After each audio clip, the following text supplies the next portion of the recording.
move on to item 1, apologies. And I will go to Councillor Michael Duff first, please. Okay, thank you, Chair. Councillor Anne-Marie Fitzgerald. Thank you, Chair. Thank you, Councillor Michael Duff. Councillor Thompson. Thank you again, Chairman. No apologies from the UP. Thank you. Thank you. Councillor Warrington. No apologies that I'm aware of, Garman. Thank you. Yeah, thank you. Councillor Garrity. No apologies, Chair. Thank you. Thank you. And do we have any apologies from the independents or smaller parties? I'll take that as a no. I see your hand up, Councillor Garrity. Would you like to come in? Yes, Chair. And, you know, I have mentioned to you, and I appreciate that you're letting me in very briefly, but I think it's a matter of grave severity, and it's with regret that I have to come in now. As the members know, we had a meeting today at 12 o'clock with Minister Nicola Mallon.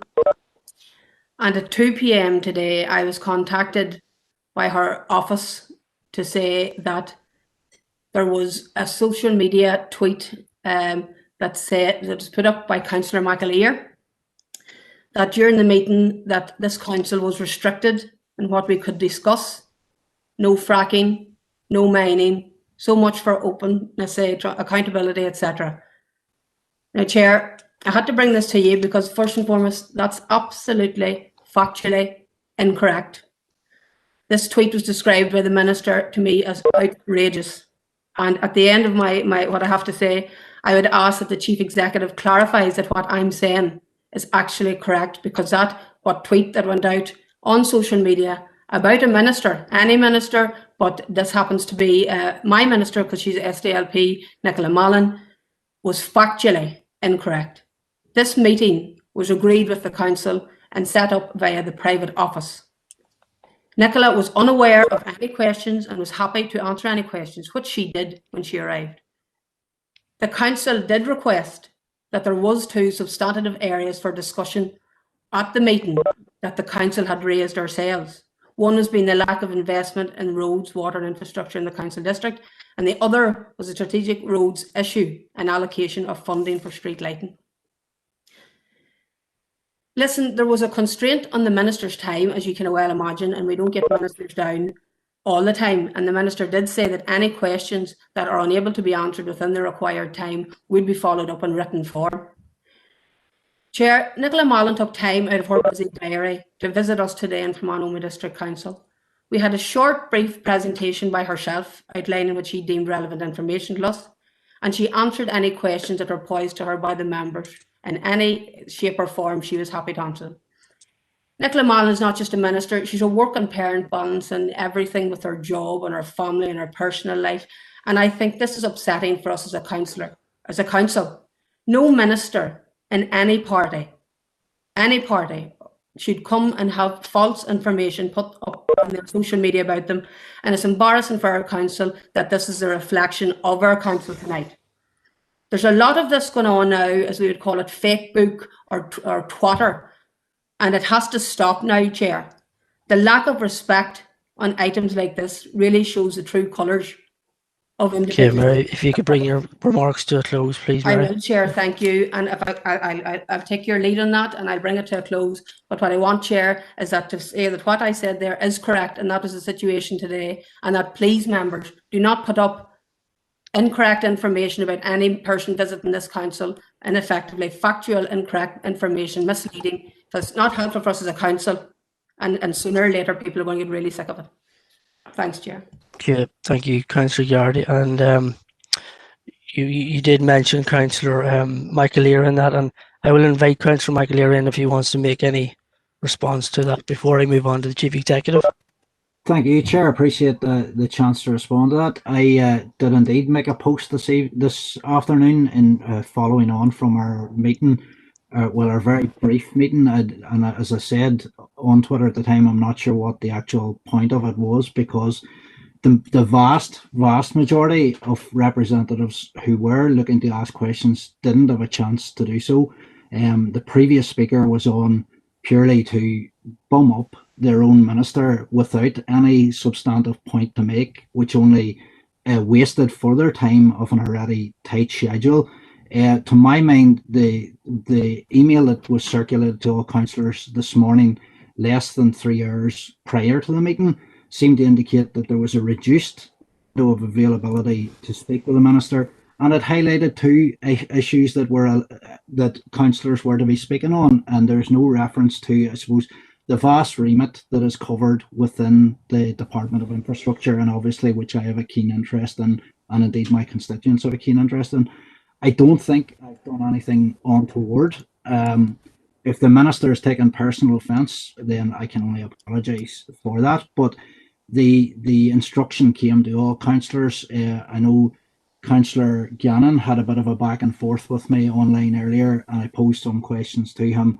He didn't respond to my last posting, so I'm not sure what the takeaway from that is. But it's understandable that Councillor Gardaí wants to get her speaking, wants to try and defend the minister, but there's no point in ministers agreeing to meet with the council if they're not going to listen to the concerns that the councillors had. I know my own DAA didn't have an opportunity to raise any questions. One of the councillors was next in line to speak, but the chair saw otherwise, that somebody else would get priority because of the meeting drawn very short. I know that the minister was late to the meeting as well, which further impacted on the time that we had allowed.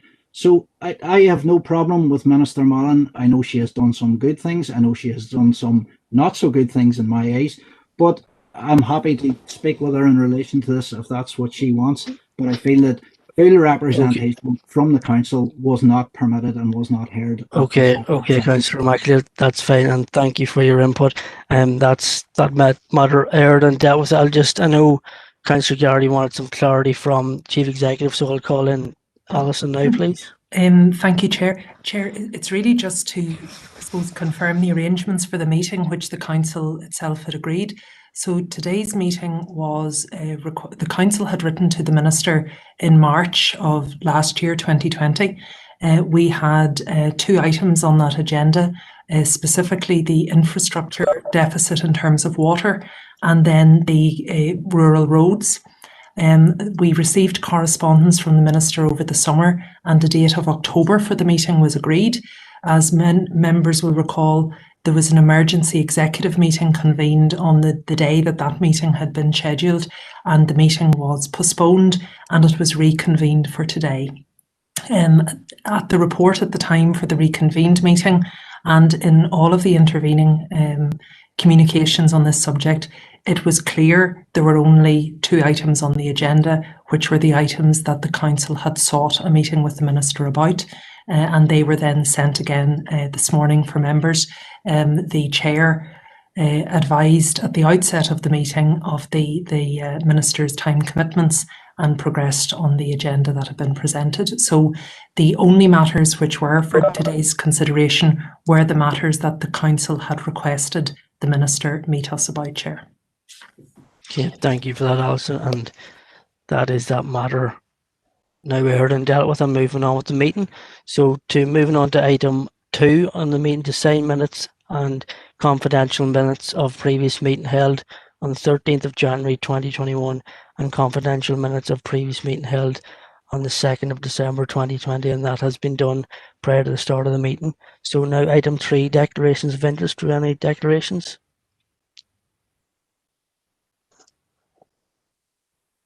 Okay, first Councillor Donnelly, Anne-Marie, please. Thank you, Chair. It is paper 5.4. As an employee of Waterways Ireland, it's item 2.3. Okay, thank you for that. Councillor Warrington. Thank you, Chair. Item 5.1. Okay, thank you for that. And that's all the declarations of interest. And now moving on to item 5, Environment and Place Director Reports 5.1, to consider Building Control and Licensing Report for the period from 18th of December 2020 to 21st of January 2021, paper A. And I'll ask John to come in, please. Thank you, Chair. This is the normal monthly report, which covers 4 areas, Chair. The first one is in relation to the building control report itself, for the number of applications approved, accepted, granted, rejected, which is included in Appendix 1.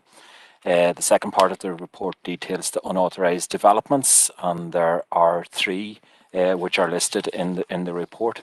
The third part of the report details the applications for the dual language signage surveys, and there was one which was considered an application and one which the conditions have been met, and that is for Knockadore in Newtown Butler, and the Irish pronunciation or the Irish spelling of that is included in the report. And finally, Chair, the licensing report is included in Appendix 2, which indicates the number of licenses issued for the period which we're considering. So,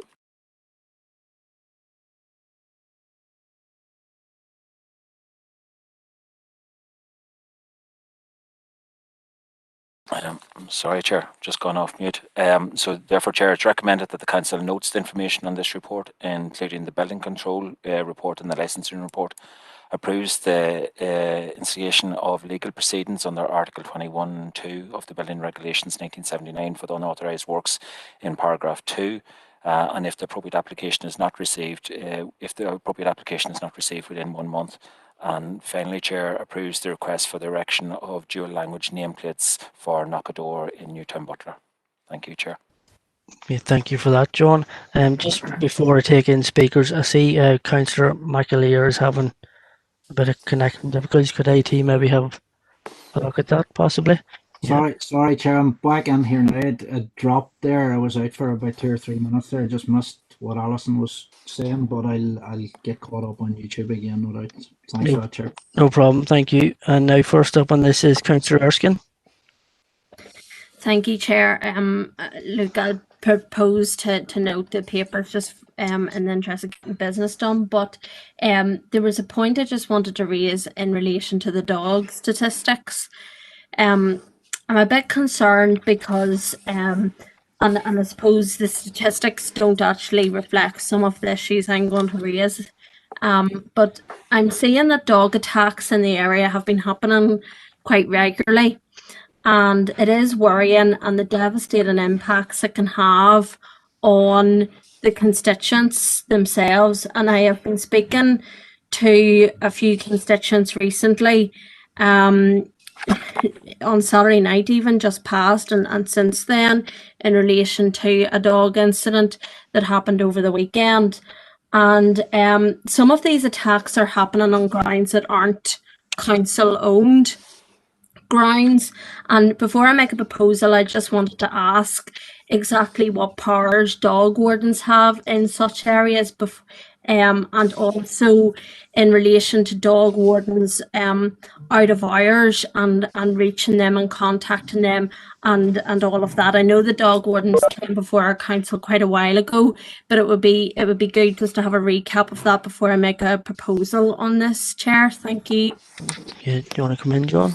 Yes, Chair. The dog wardens have the power to investigate any instances of dog attacks, whether it be on humans or on other animals, and there are quite a number of investigations which are currently ongoing, and indeed a number of files which have been prepared for prosecution and are going through the legal process. In relation to the out of hours, dog wardens are available through the out of hours phone, and I'm sure if any member were to phone that it would be answered. Perfect. Through the Chair, thank you for that. It's just, I suppose, if you don't mind me, Chair, I am going to make a proposal, but what I'm hearing from an awful lot of people is there seems to be a common theme in terms of where these where dog attacks are happening, or where people feel intimidated because dogs are running off leads and things like that. So I would sort of like to make a proposal in relation to making sure that we have thorough engagement with any landowners or owners of public spaces that won't be owned by council, to ensure that there's proper signage in place, that people are aware, that dog owners are aware, that they have to have responsibility too of their dogs. So that would be my proposal, Chair, if we can take that forward. And also that if the dog wardens or the team can look if there's any common theme as well in terms of where these dog attacks are happening too. Thank you, Chair. Okay, thank you, Councillor Erskine. And before we move on, could I get a seconder for Deborah's proposal there before we move forward? Chair, I'll second that, if you don't mind. That's great, thank you, Councillor Wilson. And now next up we have Councillor Warrington. I was just coming in to second the report, Chair. Thank you. That's perfect, thank you, Councillor Warrington. And finally, Councillor Armstrong. Thank you, Chair. Yes, dog attacks, and as members know, in our north, that Councillor McLaughlin and myself have been pursuing a particularly vicious attack. And I think it is encouraging that papers are being prepared for prosecution. I'm hoping that the message from this meeting will go out there that prosecution will ensue, because there are too many dog attacks happening. Public awareness needs to be raised. It's particularly harrowing when this happens. We are still waiting on a response from the two ministers, the Minister for Justice and the Minister in Dara, Minister for Agriculture, for a meeting to really determine how we can get powers for our officers, or better powers for the PSNI to enact in these incidents as powers of investigation. Thank you very much, Chair. Okay, thank you, Councillor Armstrong. And Councillor Wilson.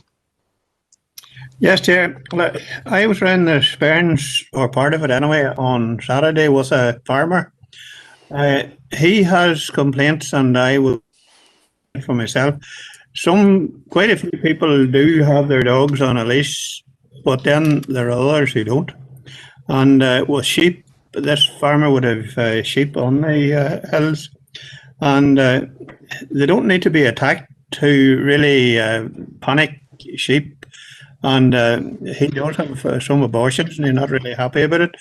I'm just wondering what can be done to make sure that people in that in those areas do adhere to the regulations to have their dog under control. Okay, thank you, Councillor Wilson. Do you want to come in, John? Yes, Chair. It is an issue, I suppose, which I've taken notice of since attending Environmental Services. And in fact, since the start of January, we've had actually 4 extra people taken off furlough who are not normally employed as dog wardens and placed in the dog warden role. And I suppose it's twofold. One is patrols, and where people are not adhering to the regulations with regard to dog fouling or dogs on leases or whatever, in order to take action in that. But also there's a massive role I think that needs to be taken part in with regard to education and awareness, and it's something we're having current discussions with at the moment as to how we can increase the education and awareness of dog owners in our district, and it is something that we are concentrating on at this point in time. That's great. Thank you for that, John. And Councillor Warrington, if you could take your hand down, please. So we have the recommendations proposed by Councillor Erskine, seconded by Councillor Warrington, and we're all in agreement. Councillor Armstrong? Oh no. Okay, so, and also the separate proposal by Councillor Erskine, seconded by Councillor Wilson, and we're all in agreement also. That's great, thank you. Moving on now to 5.2, to consider update report on dog breeding establishments in the district, paper B, and that's John again. Yes, thank you, Chair. Yes, Chair, this is an update on dog breeding establishments in the district. Members will be aware that councils have a responsibility for dog control enforcement, but also have a legislative responsibility for animal welfare. And in relation, specifically in relation to dog breeding establishments, it is covered under the Welfare of Animals Dog Breeding Establishment Miscellaneous Amendment Regulations 2013, which does require that anyone wishing to operate a dog breeding establishment, a commercial establishment, that they must first obtain a licence from the District Council where the establishment is based. The purpose of those regulations is to protect the welfare of all dogs and pups in a commercial breeding establishment by requiring them to have a licence and providing each council with the powers to inspect and to grant those licences to the establishment in the district. In granting the licence, the council has to carry out an inspection and will only grant a licence if it's satisfied that certain specific conditions, and there are 12 conditions laid out in legislation to ensure that those are met, and will only grant the licence when those conditions are met. In relation to our own district, Chair, we have 8 dog breeding establishment currently licensed in the Fermanagh and Omagh district, and each year on the renewal of that license, there is an inspection, a planned inspection, and also during the year there are 3 unannounced inspections annually. Chair, members will be aware that recently there was a complaint which was on Facebook regarding one of the establishments in our district, and it just so happens that just prior to that Facebook post, that the license renewal for that establishment had become due, and there had been an inspection just prior to the complaint on Facebook, and there were no concerns at that time during the inspection regarding the conditions or indeed the welfare of the animals. Directly following the complaint, there was an unannounced inspection by both the dog control enforcement officer and our welfare officer here in the council, and again the officers had absolutely no concerns regarding the conditions of the animals or indeed the conditions in where they were kept. I think, Chair, it must be noted that a number of members received an email on Monday stating that the couple who had raised the initial social media post wished to withdraw their comments about the establishment for which they had raised the initial post on social media. So therefore, Chair, it's recommended that the Council notes the information in this report regarding dog breeding establishments. Thank you, Chair. Thank you for that, John. First up, we have Councillor O'Coffey. Yeah, thank you, Chair. It's a very genuinely concerning report, frankly, because I think it demonstrates the extent and nature of the puppy farming sector, which I believe is not fulfilling the need of supplying puppies in a duly responsible manner. We have 8 establishments, licensed establishments in our council area, as has been revealed by this report. Between them, they're only 21 short of 1,000 female breeding dogs. And it's really staggering when you consider how private profit has really made an industrial scale activity out of breeding dogs. The legislation that operates gives no flexibility, as far as I understand it, from the information I've received from the Chief Executive and from John, thank you. It gives no flexibility to our council, and if we refuse to license these puppy farms, gigantic industrial scale puppy farms, that we would be liable to legal prosecution. It has to be remembered that of the 8 that we have currently licensed in our council area, half of them have more than 100 breeding female dogs on the site, and one has 300.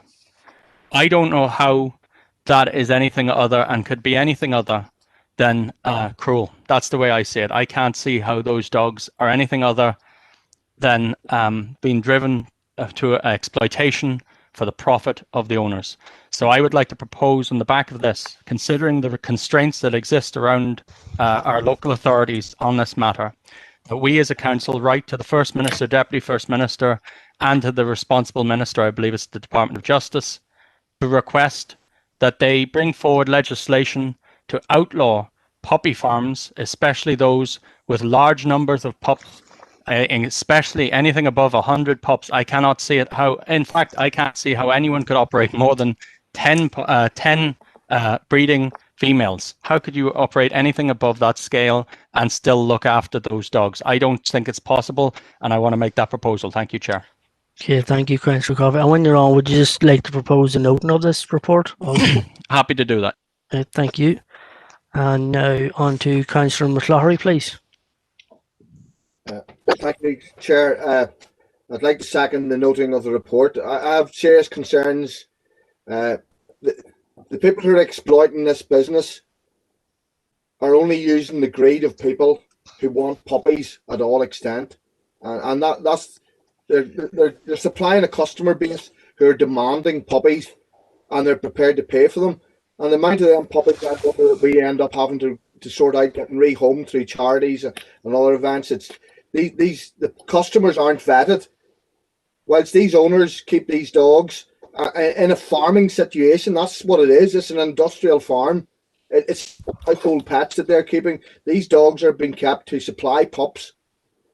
But I don't think that the current legislation, what Donald's proposing, is correct. I think we're proposing legislation for the vetting of owners, the potential customers who are paying extortionate fees. And that's not realistic. I've heard of people paying £1,500 for a dog. And I can't understand how the price of puppies, how that can be justified with the amount of bitches that these farms are running. The amount of profit must be colossal. And there's no vetting of the customers. It's just you walk up with your money and you drive off with your puppy. And that's something that has to be looked at. Also, the unannounced visit, and I'm not going to embarrass anybody about this, but it was all over social media on the Friday night after this letter came out on the Wednesday. By Friday night, it was all over Facebook that there was going to be an unannounced visit to the site. So it wasn't an unannounced visit. It was all over social media. So perhaps some people should think about what they're posting on Facebook before they actually do it. Because it's not doing the owners of the puppy farm any justice, and it's not doing our dog wardens any justice or whoever done the inspection. Okay, Councillor, we've already, the initial, at the start of the meeting, we talked about social media and stuff, so we're not going back into that issue. Councillor Warrington's up next. Yeah, thank you for letting me in, Chair, on this issue. Well, this is something I am very aware of, this issue, as somebody who has lived in an area that one of these, and puppy farming is the wrong terminology to use. Puppy farms are illegal, and it is something that goes on in garden sheds and in outhouses and barns or whatever for people to make money. The correct terminology for these is licensed dog breeding establishments. And I don't want to get into an absolute spore on tonight here on this, but at the end of the day, I am very aware of one in my area that was targeted, was subject to media coverage in 2015, which resulted in a vigilante style attack on the people. And that unfortunately led to a kennel or kennels being set alight, and 14 dogs and pups were born alive. So if you're a dog lover, which I am, you certainly would not be doing something like that.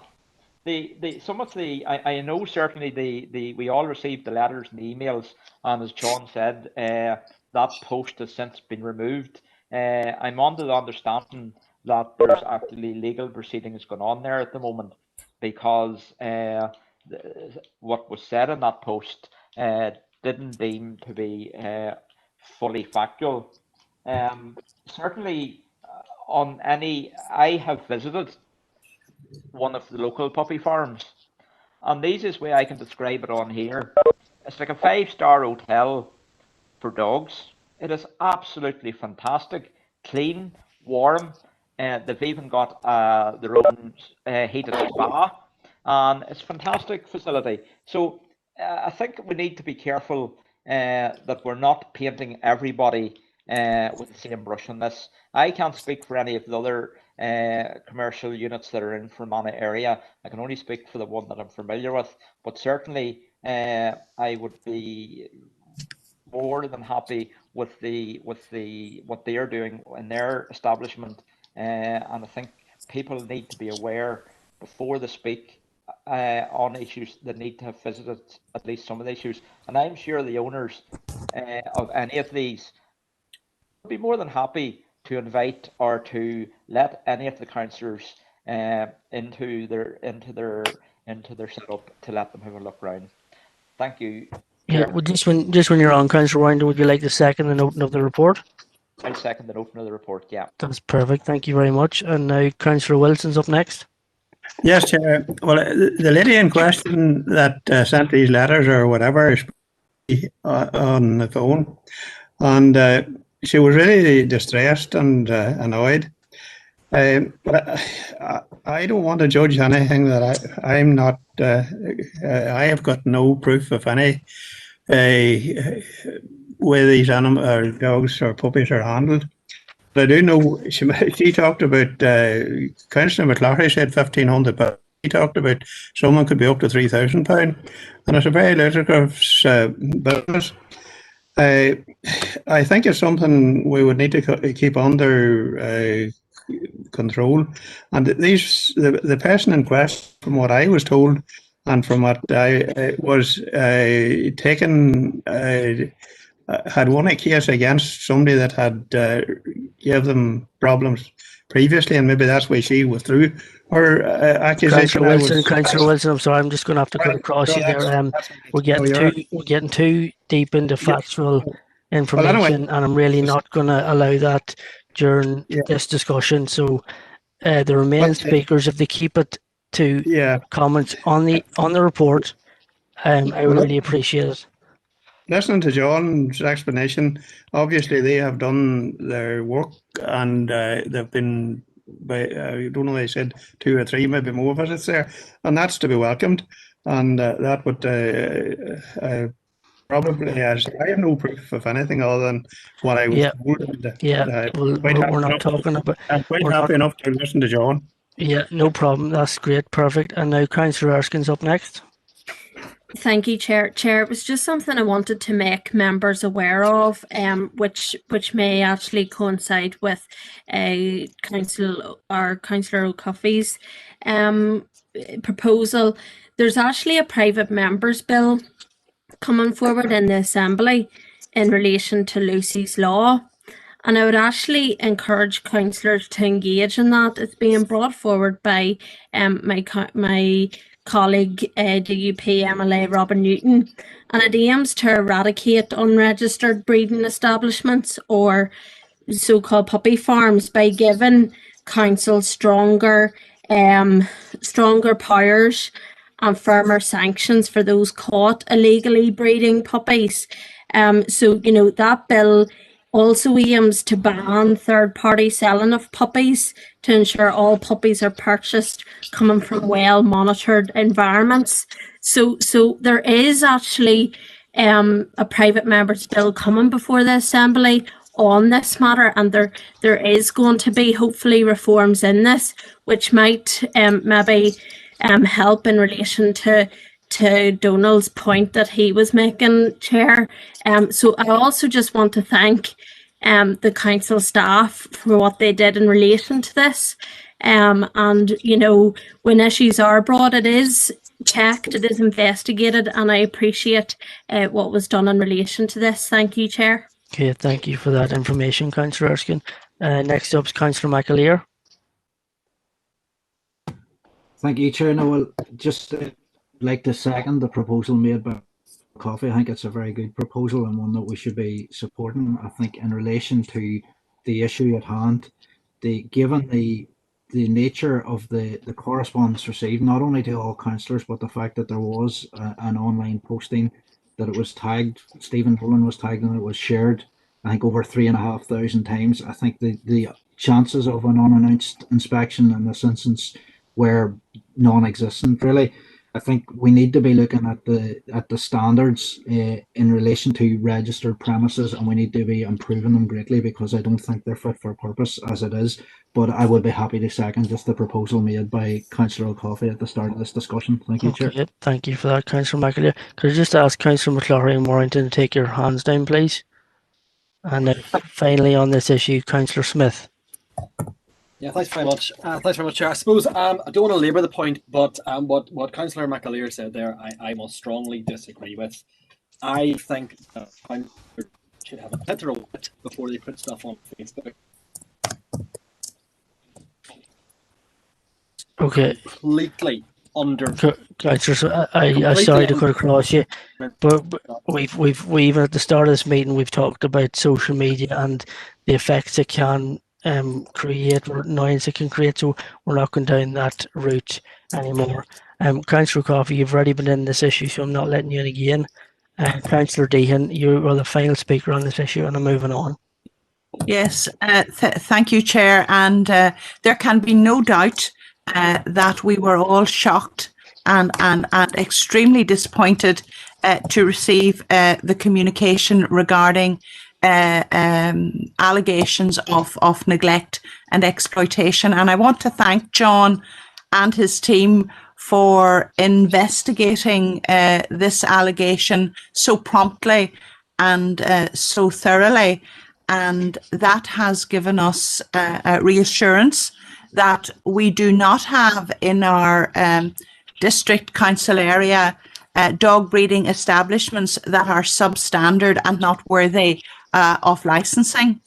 I do share some of Councillor O'Coffey's concerns regarding the scale of breeding in these registered establishments, and in relation to Councillor O'Coffey's proposal, Chair, and following on from Councillor Warrington's clarification of a description of a puppy farm, which he describes as being an illegal and unlicensed dog breeding establishment. Could we just have clarification from Councillor O'Coffey regarding what his proposal actually is? Because I have it written down here as requesting outlawing of puppy farming. So I think we would need more clarification on that. Clearly, there is a demand for puppies, and there has to be some dog breeding establishments, and we can't outlaw all of them. So just could I have some clarification on that, Chair? Thank you. Yeah, certainly. Councillor O'Coffey, could you just clarify your initial proposal? Yeah, thank you, Chair. My initial proposal does reflect the licensed institute. Obviously, there should be no unlicensed large-scale puppy farms. But the reality is that we have 8 locations across our council area, 4 of which have more than 100 breeding females on site. They are all licensed, but I cannot see how that could be done without an implicit cruelty involved. And I think that what we need to see is legislation that markedly reduces the number of breeding females that can be held on any licensed location to fairly small numbers, so that we can ensure that no dog is subject to unnecessary. And the point really is that the inspections regime is ineffective because the bar is set so low. And that is the point. And that's what I need. And it doesn't matter if they're unannounced or announced or whatever it is. The bar is set so low. So we have to, I think, and Lucy's just on Lucy's law, that relates to unlicensed. It is a step forward, undoubtedly, but it does not deal with the crux of what I wanted to propose. Thank you. Okay, thank you, Councillor O'Coffey. Councillor Maguire. Garvin, thanks, Chair. Well, I'm just sitting here listening. I really would be uncomfortable voting for a request to change legislation, given my personal lack of knowledge on the subject. And I don't believe that the discussion we've had tonight has enlightened me one way or the other as to the merits or demerits of these establishments. I know nothing about them. The scale of over 100 does not necessarily indicate malpractice. As Victor outlined, he's quite satisfied that there is comfortable surroundings for this breeding establishment. I certainly wouldn't be calling for legislational change on an issue that I know so little about. So whether that means we look for a further report on the 8 establishments we have across our district to not only tick the box for the satisfaction, but we actually get a report from our dog inspectorates, so that we could at possibly next month's meeting or a previous or a further meeting make a decision on this issue. Just to call for legislational change on the say-so of a couple of councillors really doesn't give me enough confidence in supporting it. So I'd suggest that we seek further information, Chair, for the 8 establishments we have, and at that stage we could review whether we deem it necessary or not to call for a revocation of or a new legislation going through Stormont. That'd be my proposal, Chair. Yep, that's great. That's good proposal, Councillor Maguire. I'll just bring in John now briefly. Yeah, yes, Chair. Can I just say in relation to the 8 dog breeding establishments which we have in our district, that each one of them meet the 12 conditions that are laid out in legislation, and we would not be licensing them if they did not. And they also meet every time that we go to do an inspection at them during the 3 times in the year. So I suppose in relation to the 8 establishments that we have, our dog enforcement officers and our welfare officers, our dog welfare officers are more than content that each of the establishments which we have in the district meet the legislative requirements. Yeah, thank you for that, John. Councillor Green, you're up next. Thank you, Chair.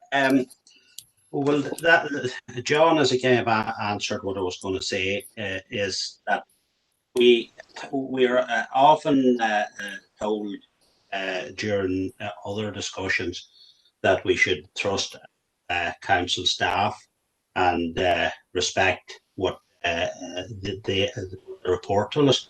It seems the council has inspected these facilities. They are happy with it. They inspect them a number of times a year. I believe that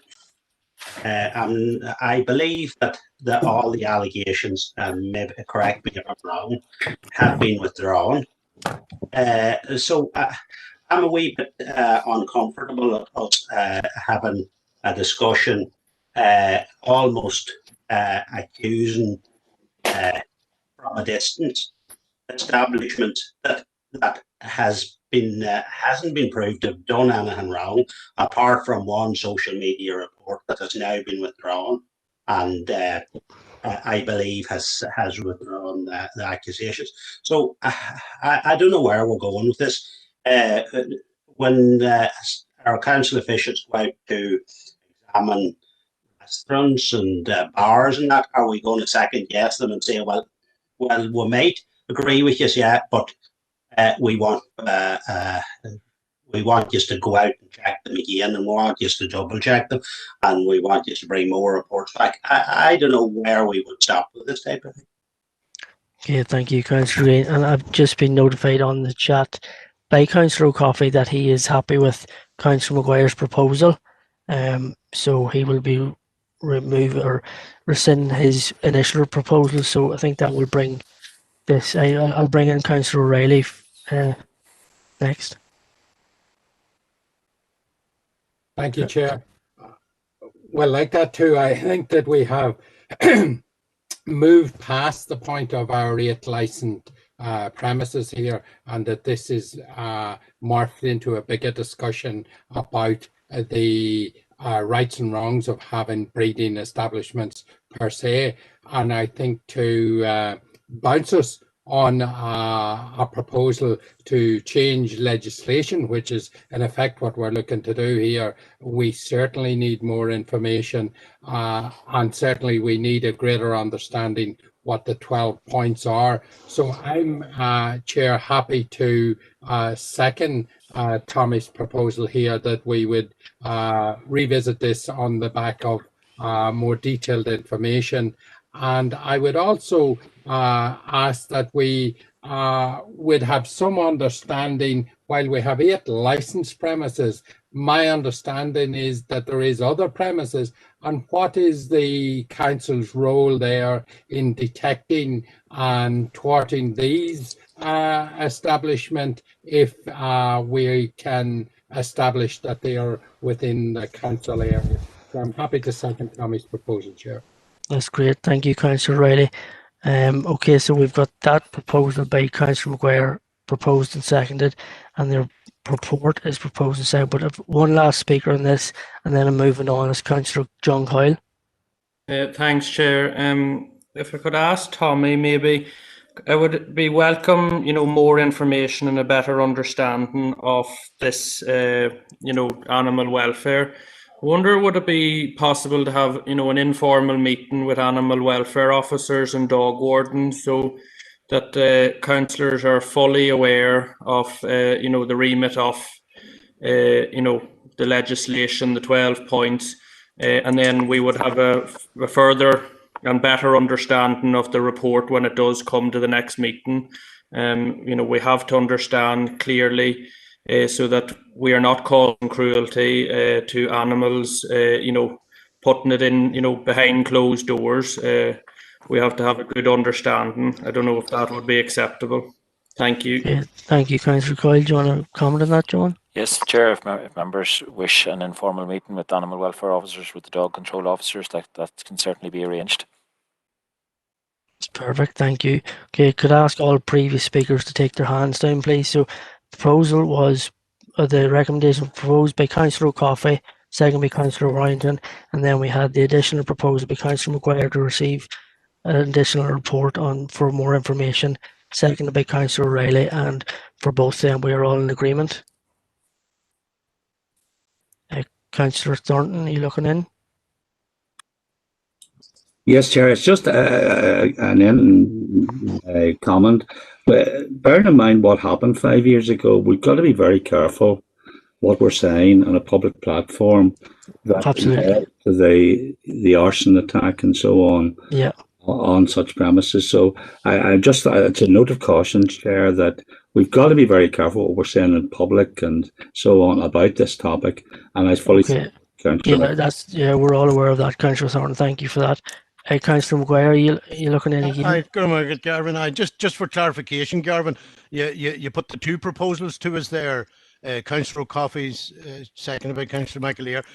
No, Councillor. Has that been withdrawn? No, that was the report, was it not? Yes. Oh, sorry. That was the note of the report. Chair. Yeah. Sorry, Yeah. Garvin. No Thanks for the clarity. Thank you. So that is that matter dealt with, and we're all in agreement. Thank you. Sorry, Chair, and apologies for interrupting you without my hand, but I think Councillor Coyle would have liked maybe a meeting with animal welfare, an informal one as well prior to it, but would be only if it was included, I think, in Councillor Maguire's proposal.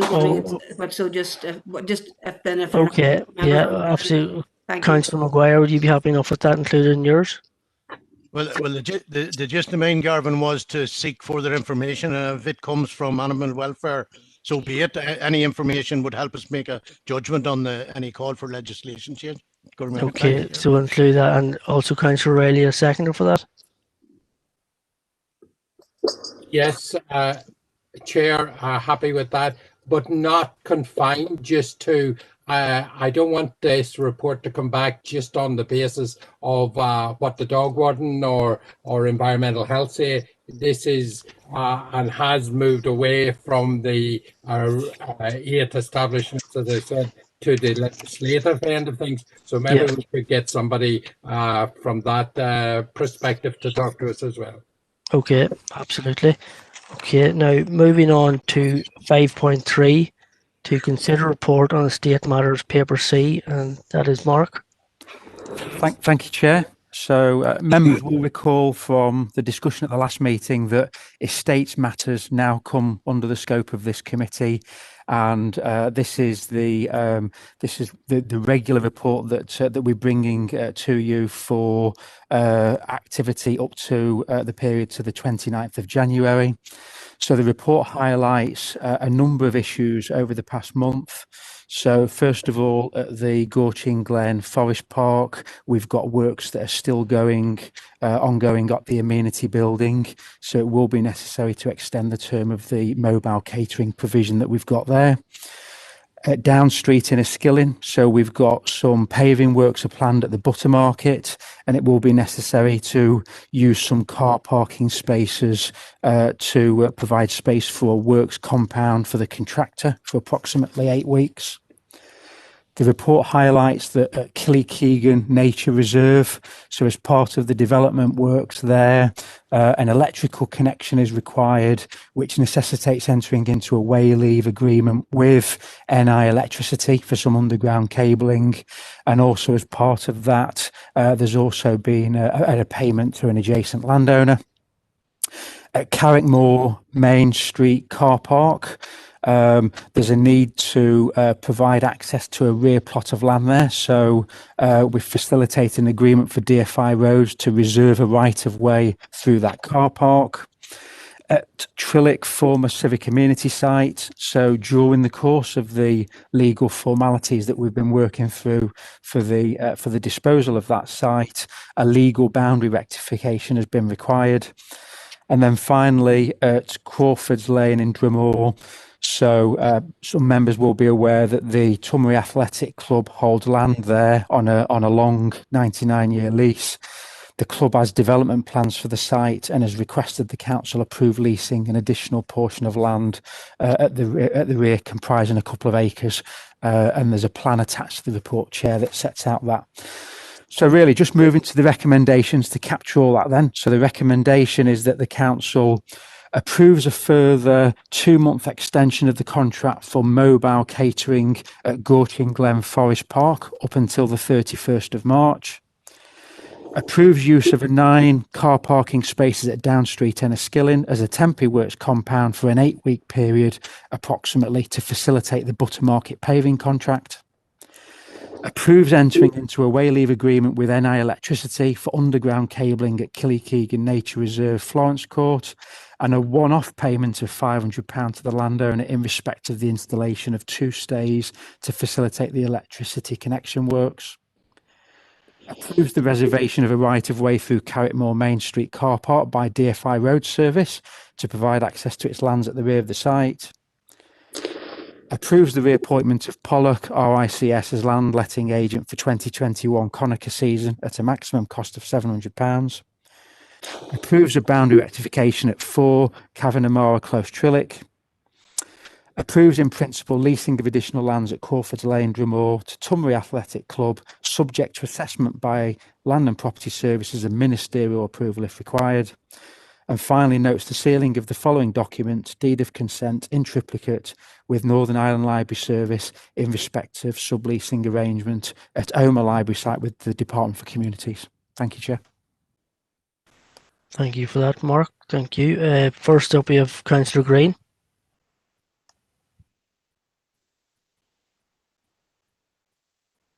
Apologies, Chair. I had my hand up from the last. No problem. Thank you. Councillor Donnelly, Anne-Marie, please. Thank you, Chair. Happy to propose the recommendations and welcome the engagement with Tumry Athletic Club and their future development plans. I think it's welcome to the people of the area, and I look forward to that development taking place. Thank you. That's great. Thank you very much for that. Councillor O'Reilly. Thank you, Chair. Just a couple of points. The first one, and this is said with due respect to Mark, is there any need, Chair, to read the issues outlined through the different points then, and then read the recommendations as well? Just in the interest of getting work done. The substantive issue that I wanted to ask about was 2.5, Chair, the appointment of land letting agent. And could we have a little bit more information there that I see that was up for quotation, and that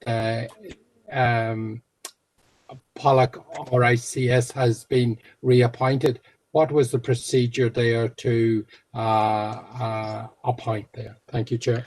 Thank you, Councillor Riley. Would you like to come in there, Mark? Yeah, thank you, Chair. So I just obviously just ran through those recommendations to make sure we got them for the minutes, but I have Christine Klingon, our estates manager, is on the call this evening. So Christine, can you just comment on the process for that exercise, please? Thank you. Yes, Chair. I can just confirm we sought 3 RFQs in accordance with the procurement guidelines, and only one was received, which was from Pollux, and it's exactly the same price as last year's.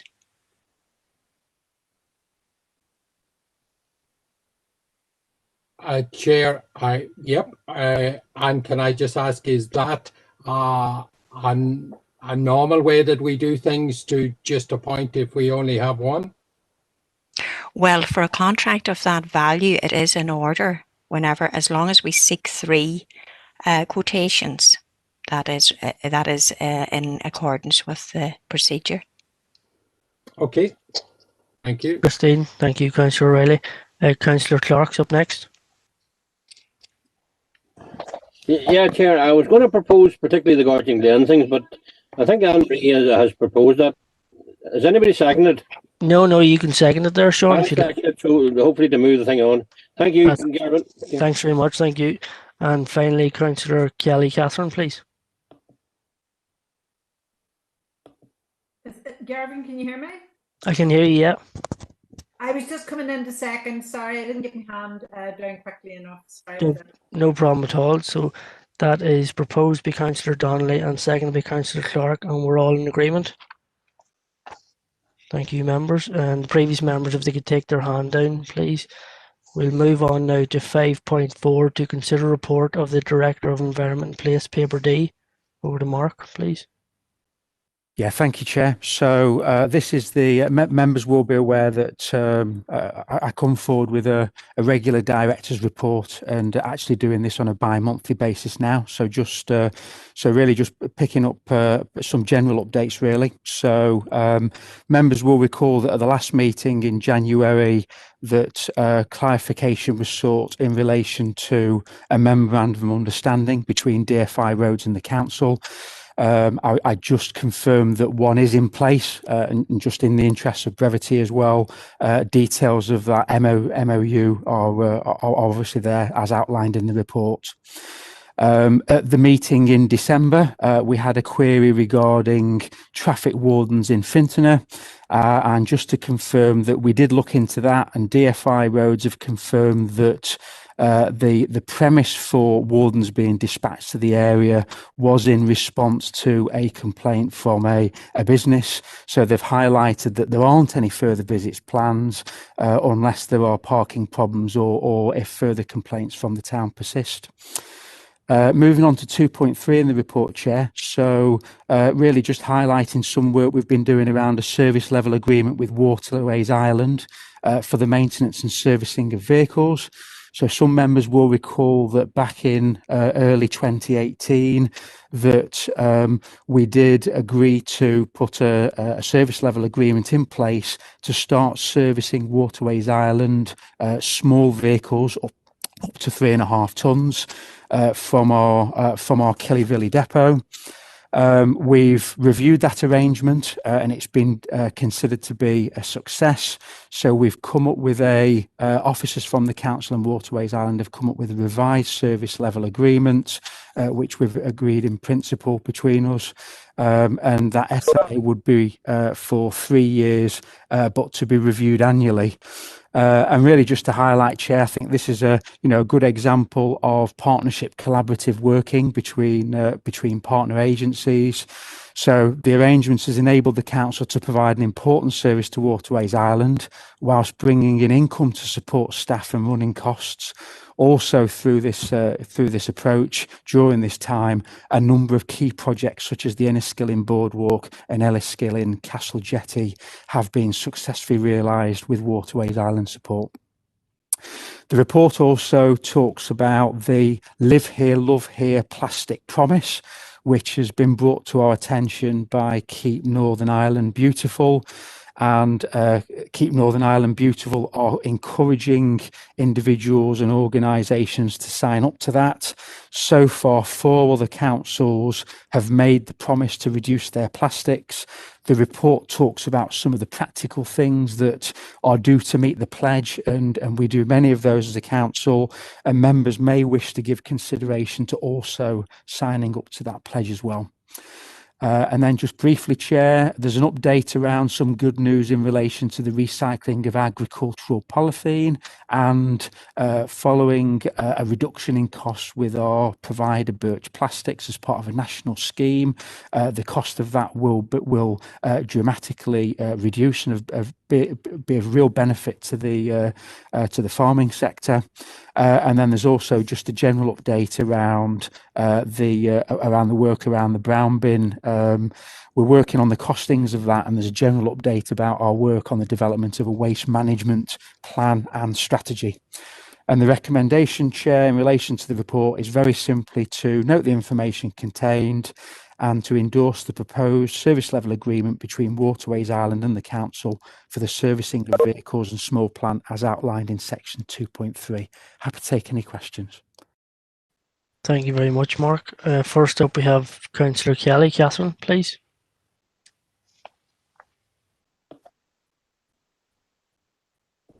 Sorry, Garvin, I should have taken my hand down. No problem at all. No problem. Next up, Councillor McAleer.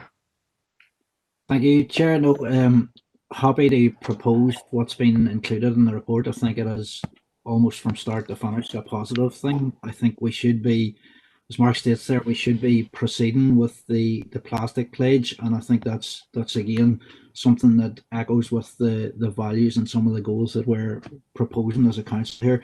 There's good news in 2.5 in relation to the reduced price of recycling per tonne for farmers. So there, as well as proposing it, I'd like to raise two proposals off it. The first in relation to 2.4 and the Live Here, Love Here plastic promise.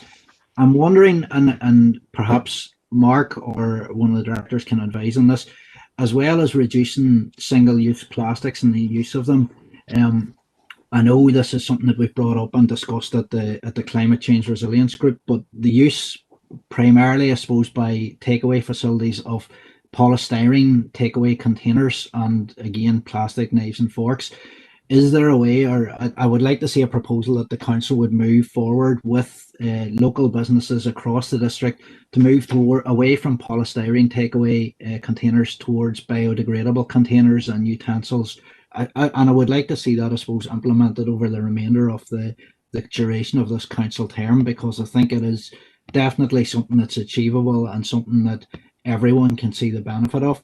The second, I suppose, relates to item 2.6, and the proposal I'd like to make is that we, either as a council on our own or as part of our proposed collaboration with other local authorities and councils in relation to facilitating recycling services going forward, that we look at offering the ability or offering the provision of recycling materials which are often labelled as recyclable, but which facilities or access to the technology or relevant machinery is currently limited. And I'm, I suppose, mindful particularly of the likes of instant coffee capsules or plastic film, these sort of things that are maybe advertised or promoted to us as being recyclable, but we don't have the technology, we don't have the facilities to actually recycle them. So we'd like to see or raise a proposal to investigate the possibility of bringing them, if not to the district council area, although preferably to the district council area,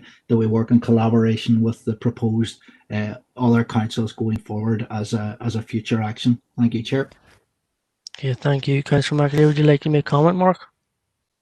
Yeah, thank you, Chair. So just to certainly in relation to, as the council highlights, in relation to the in relation to the pledge, I think very much the essence of the pledge is that there's an inward, there's an internal facing aspect of that around the council getting its own house in order and, reducing single-use plastics and all those things in the buildings. But an important part of that pledge is actually the external facing side of this. So it's actually working with all parties out there in our communities, residents, local businesses, etc., really just to, to promote these principles and reduce things like single-use, polystyrenes and plastics and all kinds of things like that. And then just the second point, really, certainly, as a council, we've got a corporate plan. We've got strong commitments around reducing waste, promoting a circular economy, and things like that.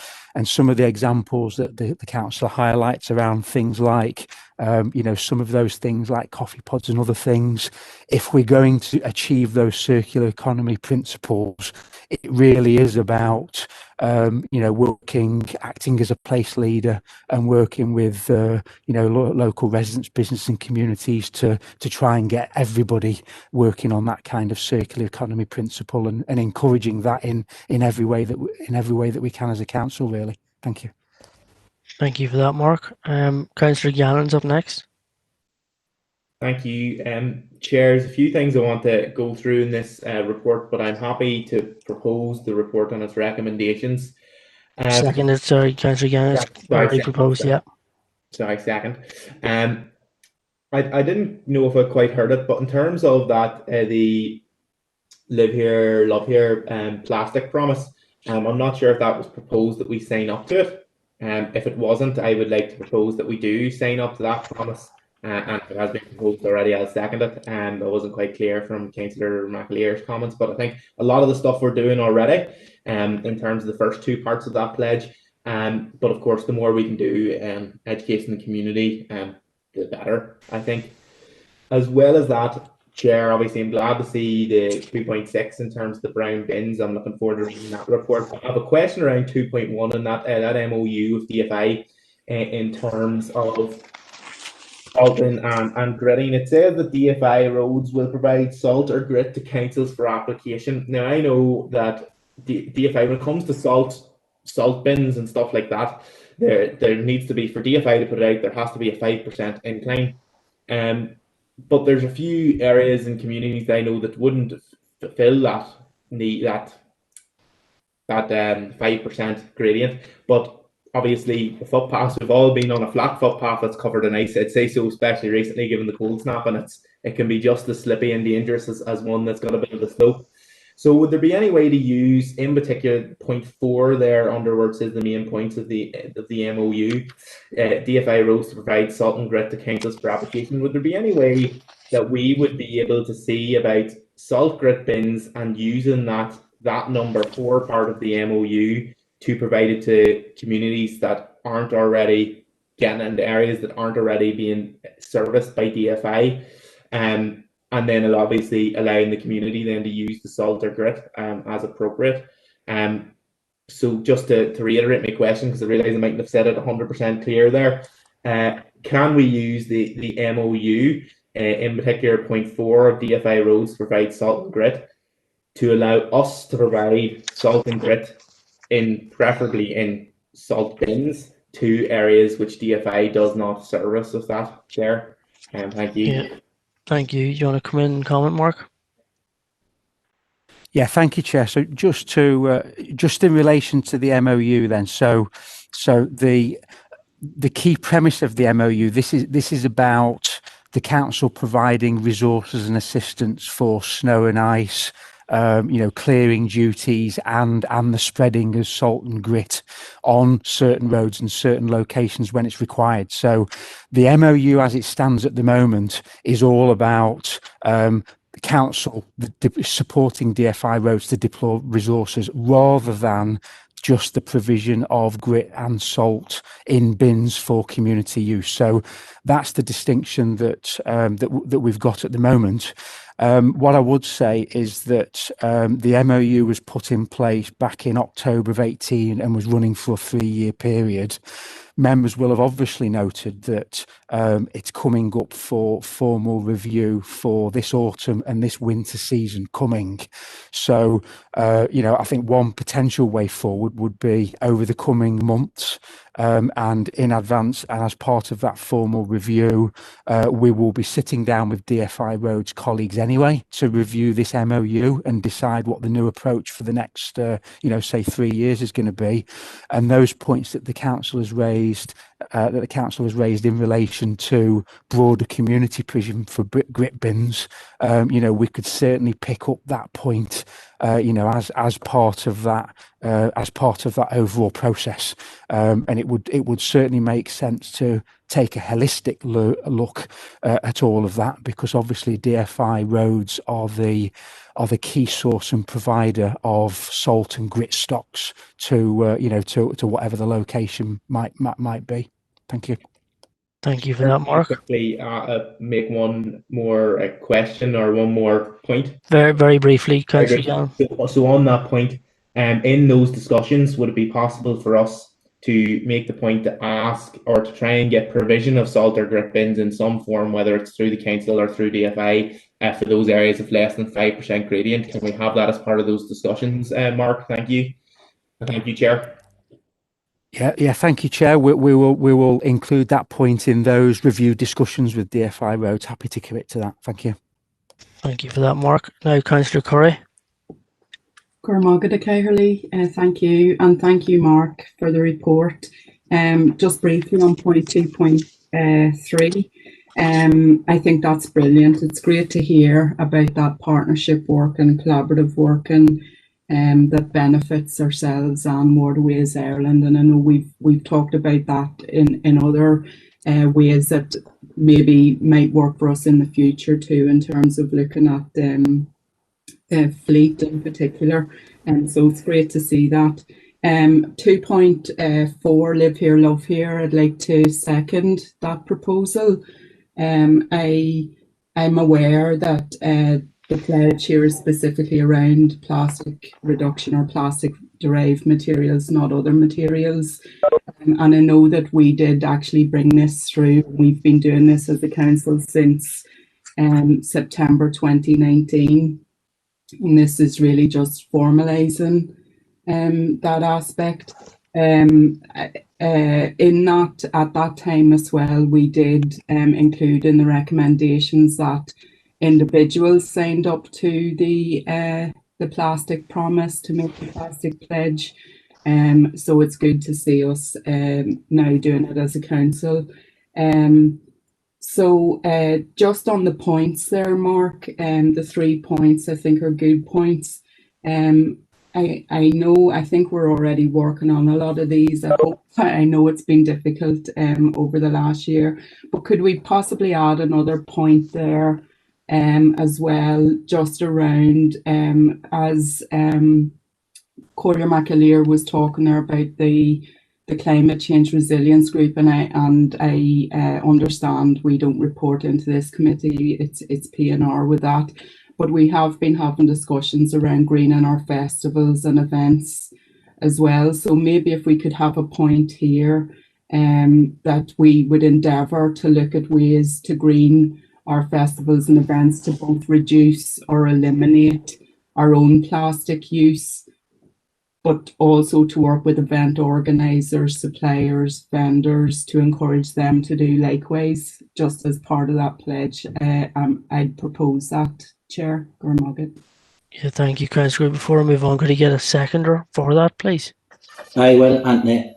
Thank you, Councillor Feely. Thank you for that. Do you want to make comment, Mark, at all? Sorry.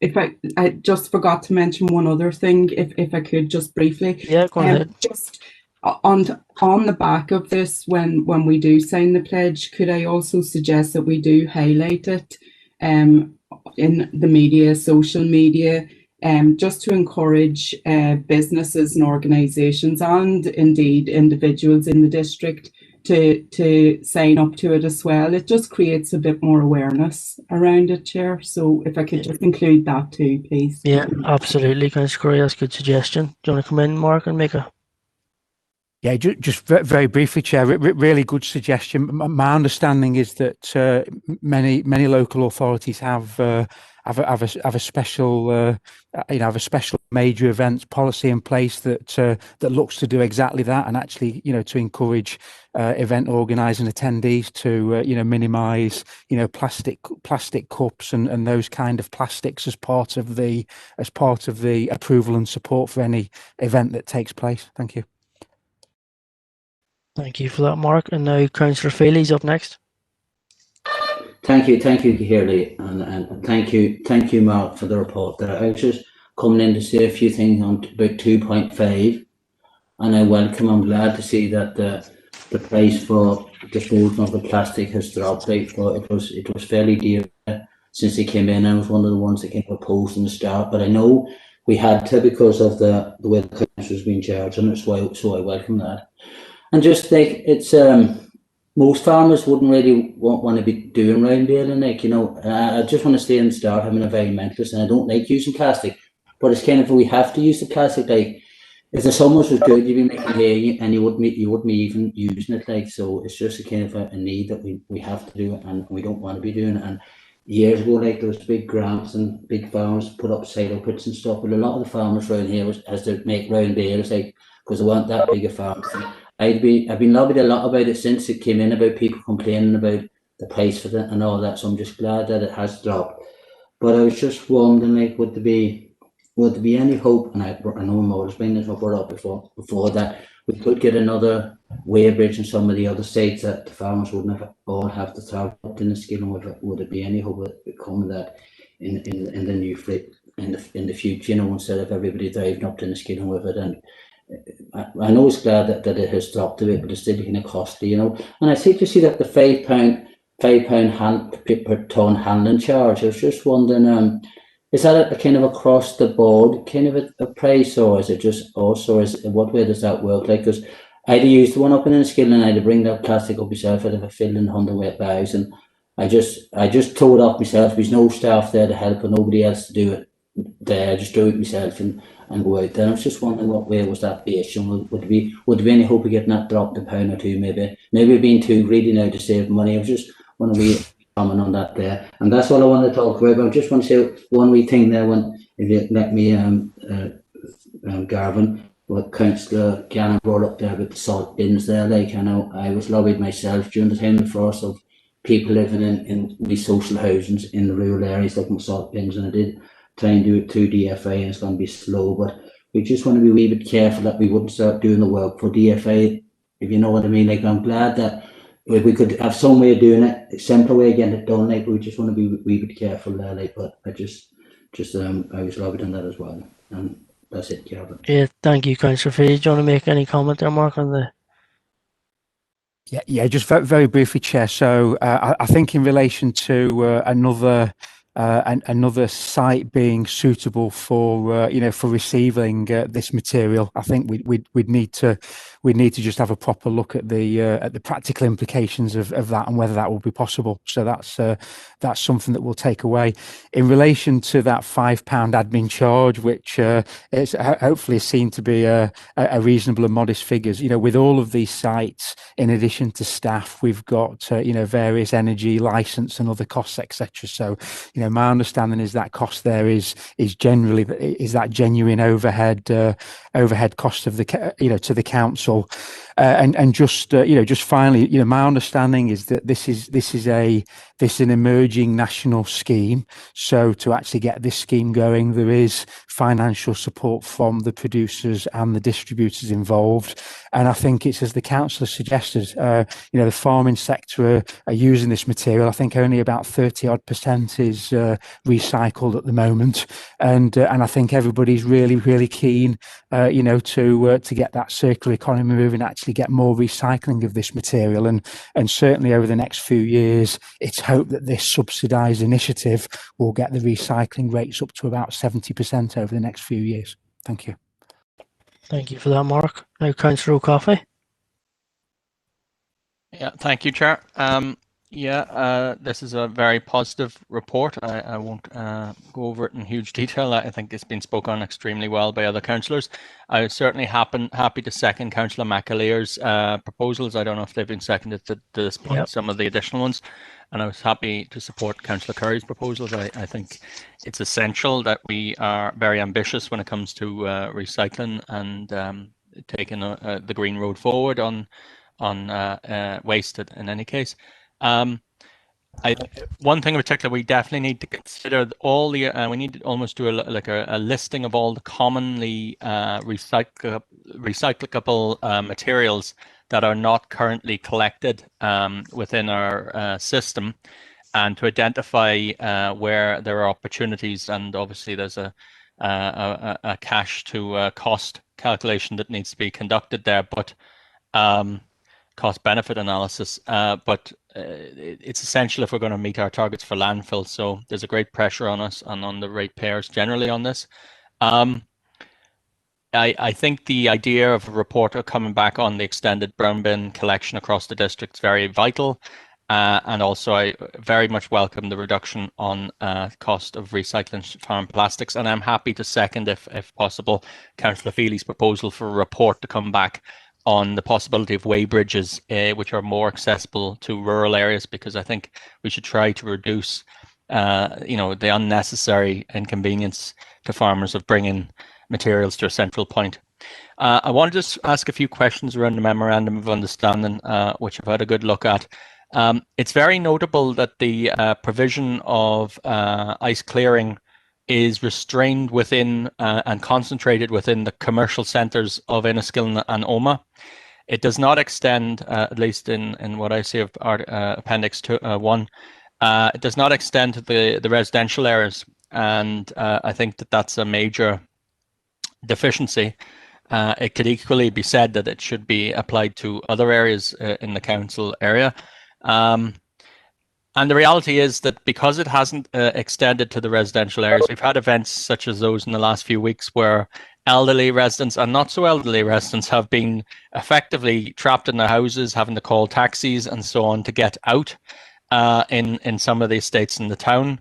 And I think it is something that we want to look at. I do see there's a provision to extend on a rolling basis, a 1-year extension to the arrangements, but I do think we should try to extend their remit if possible. I think the more we can work in conjunction with DFI, the better.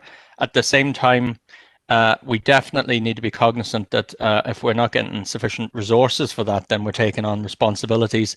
And there is a very genuine risk, I think, if we pass everything over to the community, which is my fear about what Councillor Gannon has raised, that you will end up, one, with areas of low community infrastructure where there's no ability to make use of these things, and you won't have a provision, a public sector provision. And secondly, even where you have today a sufficient community base to do this work, 10 years' time, when we still won't have a service, because once you lose it, it doesn't come back, we may not. So there's a genuine risk to over-reliance on third-party providers and the like. I think we need to maintain the onus on the public sector as a whole to provide these services in all areas. Thank you, Chair.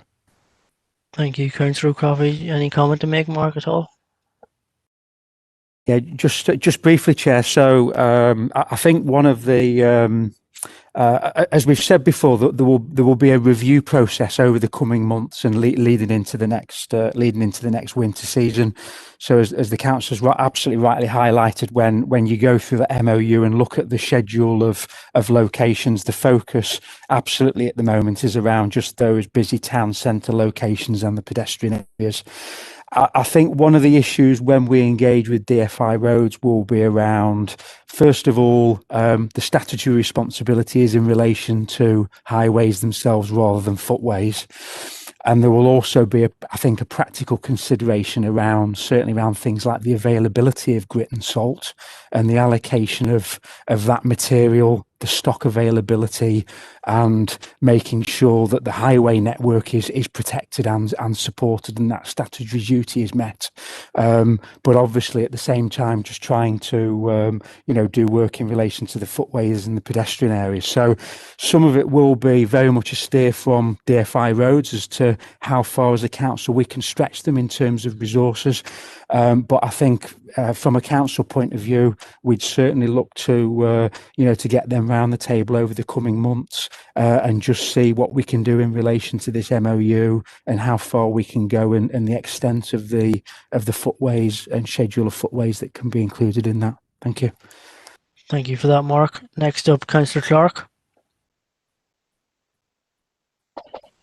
Yeah, Garvin, I have two questions. One has probably been largely covered by Anthony and I think Councillor Coffey, is about the sillage waste. I certainly think we do need more collection points, and I think that's a lot too much of that. The second one that's been asked to me is about all the public bins out there. Is there any segregation of all the bins in the area? Every town, every village has public bins, which I'm sure the council left. What happens to that waste? And really, Mark, I just want to know a short answer to them, that maybe report. Okay, going to come in there, Mark. Thank you.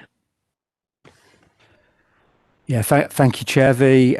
I think I'm not sure to what extent, as a council, we've got on street recycling bins out there at the moment. It's certainly an avenue that many councils have pursued that line to make sure that we start recycling some of that rubbish and that waste that's collected on street. That's probably something we can take away and look into further to make sure that we see if we can get some recycling from that particular avenue started. Thank you. Thank you for that, Mark. Councillor Armstrong. Thank you, Chair. It's just a quick question on item 2.4. I support the plastic pledge, and I would like to see it, like other councillors, extended to our towns as well, to our establishments of food, particularly food establishments. On that, we have the Purple Flag initiative for the nighttime economy. Is there a similar scheme for towns and villages that identify with recycling to that extent? The second point is on Live Here, Love Here and the community litter picks. Can we ask Live Here, Love Here that once it is safe for people to go out and do communal litter picks, that we can promote that they can make us aware of the promotion, that we can work with our own community support officers, because there is an appetite out there to lift the litter particularly in the rural areas. I don't want to get into a big litter debate, but we know what the problem is. Those are just the 2 points I have to make. Thank you, Chair. Thank you, Councillor Armstrong. Do you want to come in, Mark, on that? I think I'm not aware of the first initiative, Chair, but that's something that I'm certainly happy that we'd go away and look into. And in relation to the second point, I think the council is absolutely right. We'd when we join all the bits of this together, this very much links in with a lot of the work as a council that we do around community engagement on litter pick activities and things like that. So this is all part of that, and in terms of the campaigns and taking this forward, we want to we could take all this work forward under the same banner. Thank you. Thank you for that, Mark. And now Councillor McElduff. Thank you, Chair. Just a couple of points. I think there's differing attitudes in the community about litter picks. I'm very positive about them, community efforts. But sometimes you'd be surprised to hear comments from people like, that's the statutory duty of the council, So I know that we have this litter champion initiative, and it's very good. And for example, at my local end, I know that Fiona Dillon is managing it brilliantly, in terms of getting volunteers to sign up and go through the training and all that kind of stuff for then subsequent allocation of PPE. But there might be an attitude that needs to be addressed, which is, we will reach parts of our community, our rural community, for example, that would never otherwise be reached by this type of partnership approach. So I think we need to work on the messaging as to why it's good and not a cop-out for the council to be involved in partnership approaches. And then secondly, on the Gritton and the Memorandum of Understanding, just to say that we do have an upcoming meeting. I don't think the date has been agreed yet, but where we're going to look at the whole issue of snow clearance and ice removal, and I think we should be imaginative and come at it in a new way, because the current system is not working for our communities, both urban and rural. And one final point, Garvin, of benefit to all our councillors probably, especially those who represent, say for example, housing estates. A housing organisation or a residents organisation or a community organisation, well, especially a residents one, can apply to the housing executive from time to time for their own initiatives, and certainly it's something I'm speaking to people in O'Kane Park about, is if DFA roads, if O'Kane Park doesn't meet DFA roads criteria at this time for salt bin, well then they can maybe achieve it through a different way. And one of the contacts in the housing executive for that I'm come to know is a gentleman called Spence, and he's the person you contact for that type of thing. Thank you, Chair. Thank you, Councillor McElduff. Any comment on that at all, Mark? Yeah, just very briefly, Chair. I think all the points around the community engagement and the litter picks and those aspects are absolutely appropriate and where we'd want to go. It would just be remiss of me not to highlight that certainly at these meetings in the past, we've talked about the whole premise of the leave no trace, and I know it's something that members have been very keen to get that message across as a core principle of how we work as a council. So really just to highlight all those points, absolutely taken on board and very much in the context of pushing the leave no trace message where we can as well. Thank you. Thank you, Mark. Now Councillor Deehan. Thank you, Chair, and thank you, Mark, for your report. Overall, a very positive report, which I welcome. I think it is absolutely imperative that we improve our recycling rate throughout the district. And one of the major contributors to pollution with non-recyclable items would be the fast food industry. And I do know that some outlets have begun to use recyclable materials for their takeaways, papers and cardboard and wooden cutlery. So, I support Councillor McAleer's comments in this regard. And I think we also need to address the issue of littering. In particular, litter thrown from cars, usually from fast food outlets.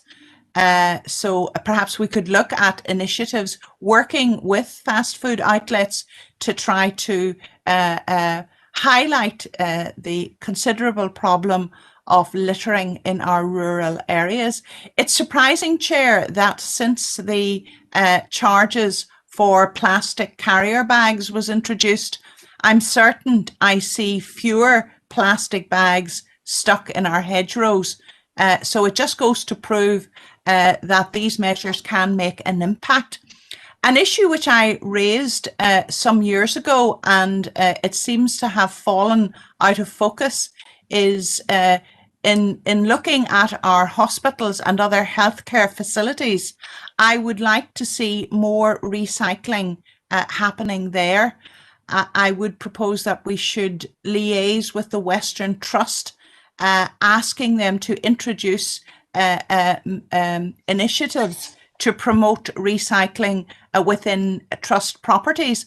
I know that in the new Omagh Hospital and Primary Care Complex, we do have bins, separate bins, which are labelled for recyclable materials. But I'm afraid that that segregation of waste is not always respected. So I want to see progress there. It's absolutely vital that we should reduce our tonnage to landfill.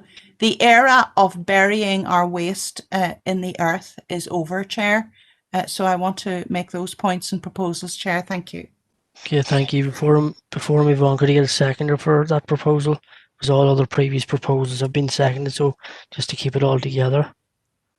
Happy Happy to to second, Second. Chair. Mary here. Okay, Councillor Gary, I'll take you. You're in next and you're final speaker on this. Go on ahead, Mary. Thank you, and I'll be brief. And it's not a question, it's more a comment. And thanks, Mark, for the report and great commentary from all the members. And we're all united in this, which is good.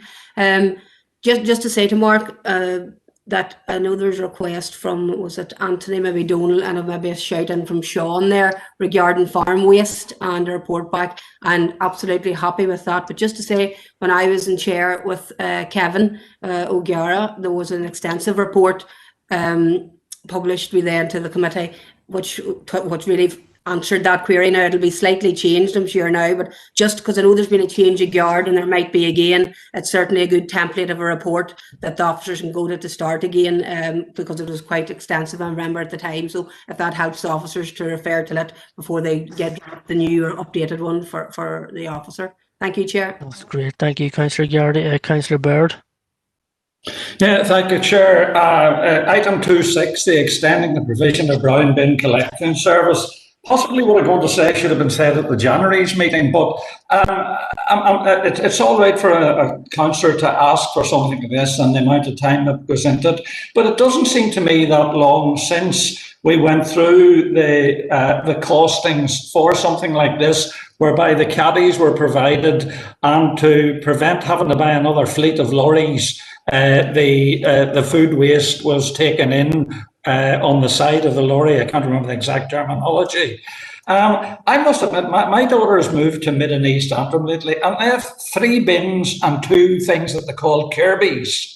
They're boxes. One box is for paper and the other box is for plastic. So that's 5 different locations.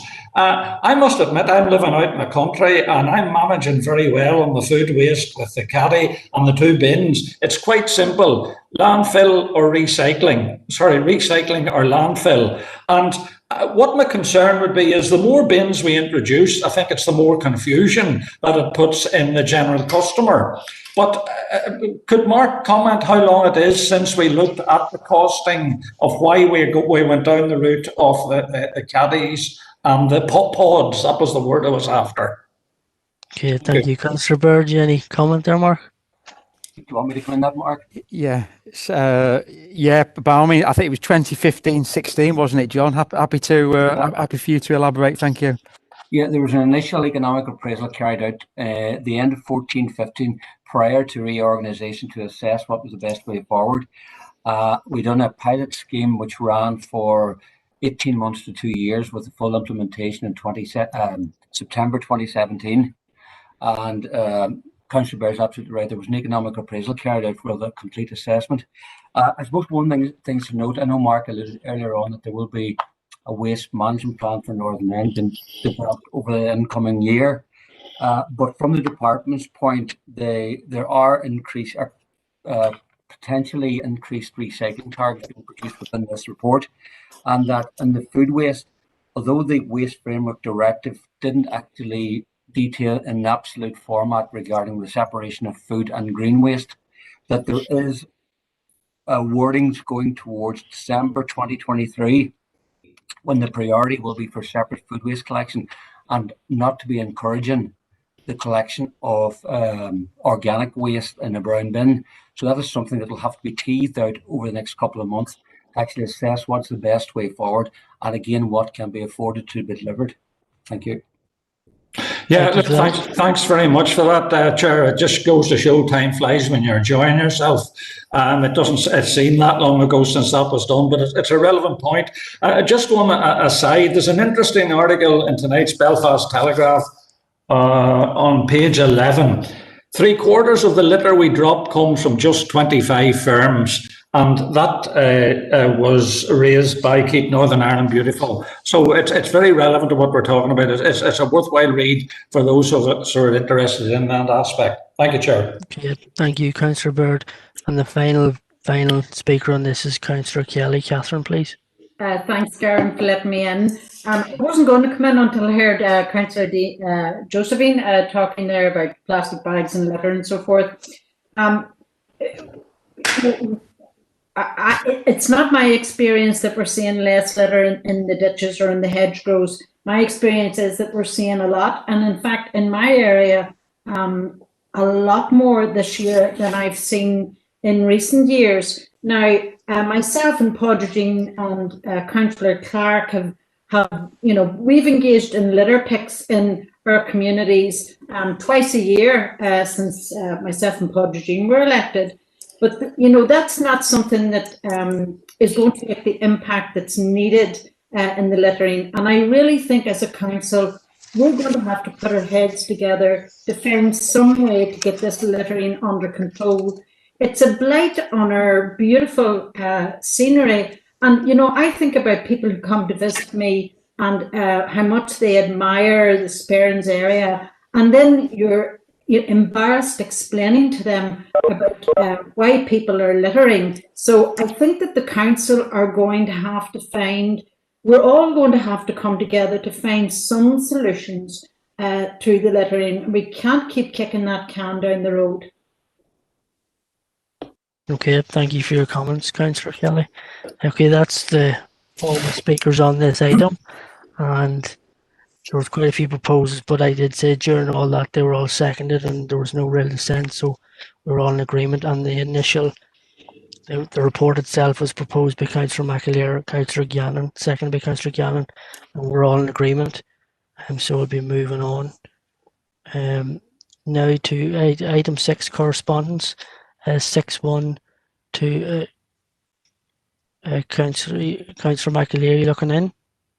6.1, yes, Chair. Yeah, I'll just brief. Yeah, 6.1 to consider correspondence dated 21st of January 2021 from the Department of Infrastructure regarding proposed 20 mile per hour speed limit at Seskina.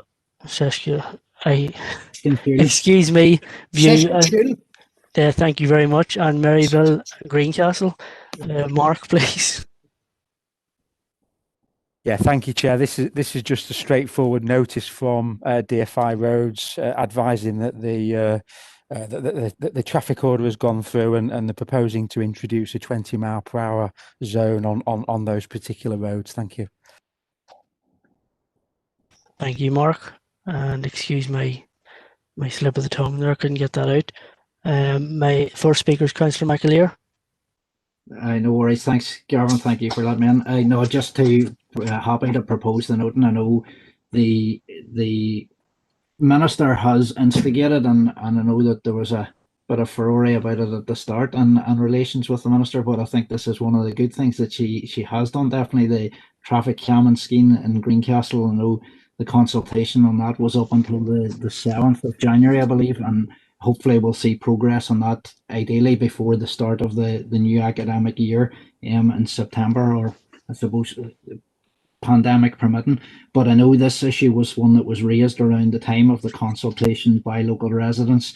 They were concerned about speed and the entrance of both of those parks, especially where there are children playing maybe at the entrance to them. So how to see this being brought in, I suppose some of the residents were looking speed ramps brought on, and I think there may be a nod towards that in terms of the traffic calming scheme whenever that's brought in, but I think this is a good first step. So happy to propose and happy to welcome it, Chair. Thank you. Thank you, Councillor McAleer. And Councillor Kelly, Padraig, please. Yes, Garvin, happy to second it. This was part of our consultation process with the DFA on road traffic measure, and Orla Begley, MP Declan, Sean Clark and I worked very hard on this. We made representations ensuring that the residents' views were heard. So thanks to DFA, and thanks for letting me second it, Garvin. Yeah, no problem. Thank you, Councillor Kelly. And that's proposed and seconded, and we'll move on to the next 6.2 to consider correspondence dated 22nd of January 2021 from the Department of Infrastructure regarding proposed 20 miles per hour speed limit in Coolnick Yard. Is that right? Yep. Coolnick Yard, Omagh. Yeah, yep. Perfect. And now over to Mark. Yeah, I think, Chair, we've had the two letters in. They're the same kind of notice from DFI Road, so I think some of the comments from the councillors just relate to both 6.1 and 6.2 together. Thank you. Thank you very much, Mark. Councillor Michael Duff. Okay, thank you, Chair. I just want to propose the noting of the correspondence. I want to welcome it as well. Coolnick Yard is a large, diverse community. There's more than 350 houses in Coolnagyard. It's like a village within a town, and it's kind of bereft of services, you might say. But there's a number of play areas which are adjacent to the Coolnagyard Road, and other good reasons for traffic calming there. So this has long since been identified in Coolnagyard Community Association's survey findings of what the community want. So I want to formally welcome and propose the noting of this correspondence. Thank you, Chair. Thank you, Councillor McAuliffe. Councillor Deehan's up next. Yes, thank you, Chair. I'd like to second the noting of this proposal and welcome it.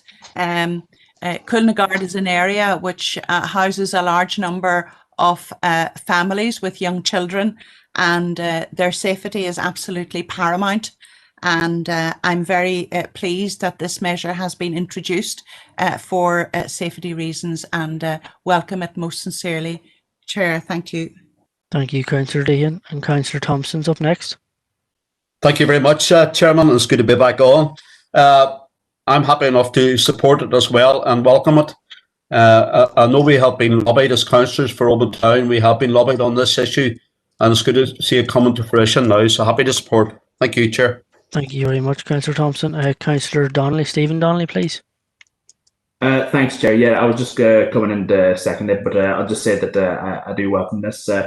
It is very true. Coolnagyard is a very socially diverse place in the sense that you do have young families there with children, and it is quite huge. And so, this is very much a very common sense step forward. So happy to support it. Thank you. Thank you, Councillor Donnelly, and finally, Councillor Smith. Yeah, thanks, Chair. Just on record, I think it's a great idea. And similar vein to Councillor Donnelly, it's an area with a lot of young children, and any move that will enhance safety in the Coolnagyard area will be welcomed. Thanks, Chair. Perfect. Thank you, Councillor Smith. So that's proposed by Councillor McAuliffe and seconded by Councillor Deehan. And we're all, Councillor Thompson, you looking in again? Sorry. It's just obviously I heard what our director has said there, but it's just with regard to that letter, the correspondence from Hazel Burton with regard to the Greencastle mentioned into Omagh there. That would be incorrect, obviously. So it's just to clarify that position. Thank you. No problem. Thank you for that. Okay, so there's no other correspondence. So I'll be moving back now to item 4, and that is the matters arising from the 13th of January. So we'll be taking it page by page. So page 1, page 2, page 3, page 4, page 5, page 6, page 7, page 8, page 9, page 10, page 11. I think there's an item on page 11, is that correct? Somebody like to come in on that? Yes, thank you, Chair. Page Just bear 1 second. Josephine there, Councillor McCann's in first. Okay. Thank you, Chair. Sorry for cutting in there. No problem at all. Just in relation to, I suppose, the content of the letter, and then unfortunately I wasn't able to attend the area meeting today with the Minister Mallon. However, I did take the opportunity just to speak to some of my colleagues who were there, and they tell me obviously that the 45 minutes afforded to the council to discuss a multitude of issues was just clearly not enough time for those present to make their point. And issues, of course, which include the dire state of our rural roads. Now, in the past week alone, Chair, I've assisted 7 different individuals in making claims for vehicle damage as a direct result of the condition of our roads. Now, the recent cold spell has made an already bad situation worse. And when we contact local engineers to report defects or to lobby for basic improvements, we are told there is simply no money available. Now, I do acknowledge that they're doing their best on what they have, and that's important to say that. Now, as I'm speaking this evening, Chair, I have in front of me a written statement by the Finance Minister, which was delivered yesterday in the Assembly in relation to public expenditure allocations. And there is no reference whatsoever to a bid by the Infrastructure Minister for a Rural Roads Fund. I do see bids there totaling over £47 million by the DFA for Translink resilience, for the DVA, and that's very important, and for annual leave accrual, but there's no bid for our rural roads, not a single penny. In comparison, The previous Minister for Infrastructure, Chris Hazard, established a rural roads improvement scheme worth £10 million following a bid to the then Finance Minister back in 2016, and a large portion of that £10 million was spent here in the Fermanagh and Omagh area. So I would, on behalf of all those who have to travel our roads on a daily basis, appeal to Minister Mallon, even at this late stage, to bid for funding for a similar scheme. Now, I understand that as of yesterday, there remains £250 million unallocated, and a small fraction of this money would go a long way to address the points I've just raised. I understand that other departments are currently working on their own respective bids, so I would ask that this council do lobby the Finance Minister, the Infrastructure Minister, to do the same. So, in conclusion, Chair, I propose that we respond to this letter from Minister Mallon, that we thank her for taking the time to attend the meeting earlier today, that we ask her to roll out a similar scheme initiated by Chris Hazard back in 2016, and we ask her to fund us by making a bid to the Department of Finance for an allocation out of the £250 million which was available as of yesterday. Chair. Okay, thank you, Councillor McCann. Could I get a seconder for that proposal before I move on? Councillor Campbell. Okay, thank you, Councillor Campbell. That's seconded by Councillor Campbell. Now, Councillor Dean, you're up next. Yes, thank you, Chair. And I suppose this letter from Minister Mallon, dated the 29th of January, has largely been superseded following our meeting with her earlier today. And whilst I do acknowledge that the time was with her was disappointingly brief, I have to say that I personally was very impressed with her energy and with her determination. And I think she definitely took on board and was sympathetic to the issues that we raised, particularly around the issue of the condition of our roads.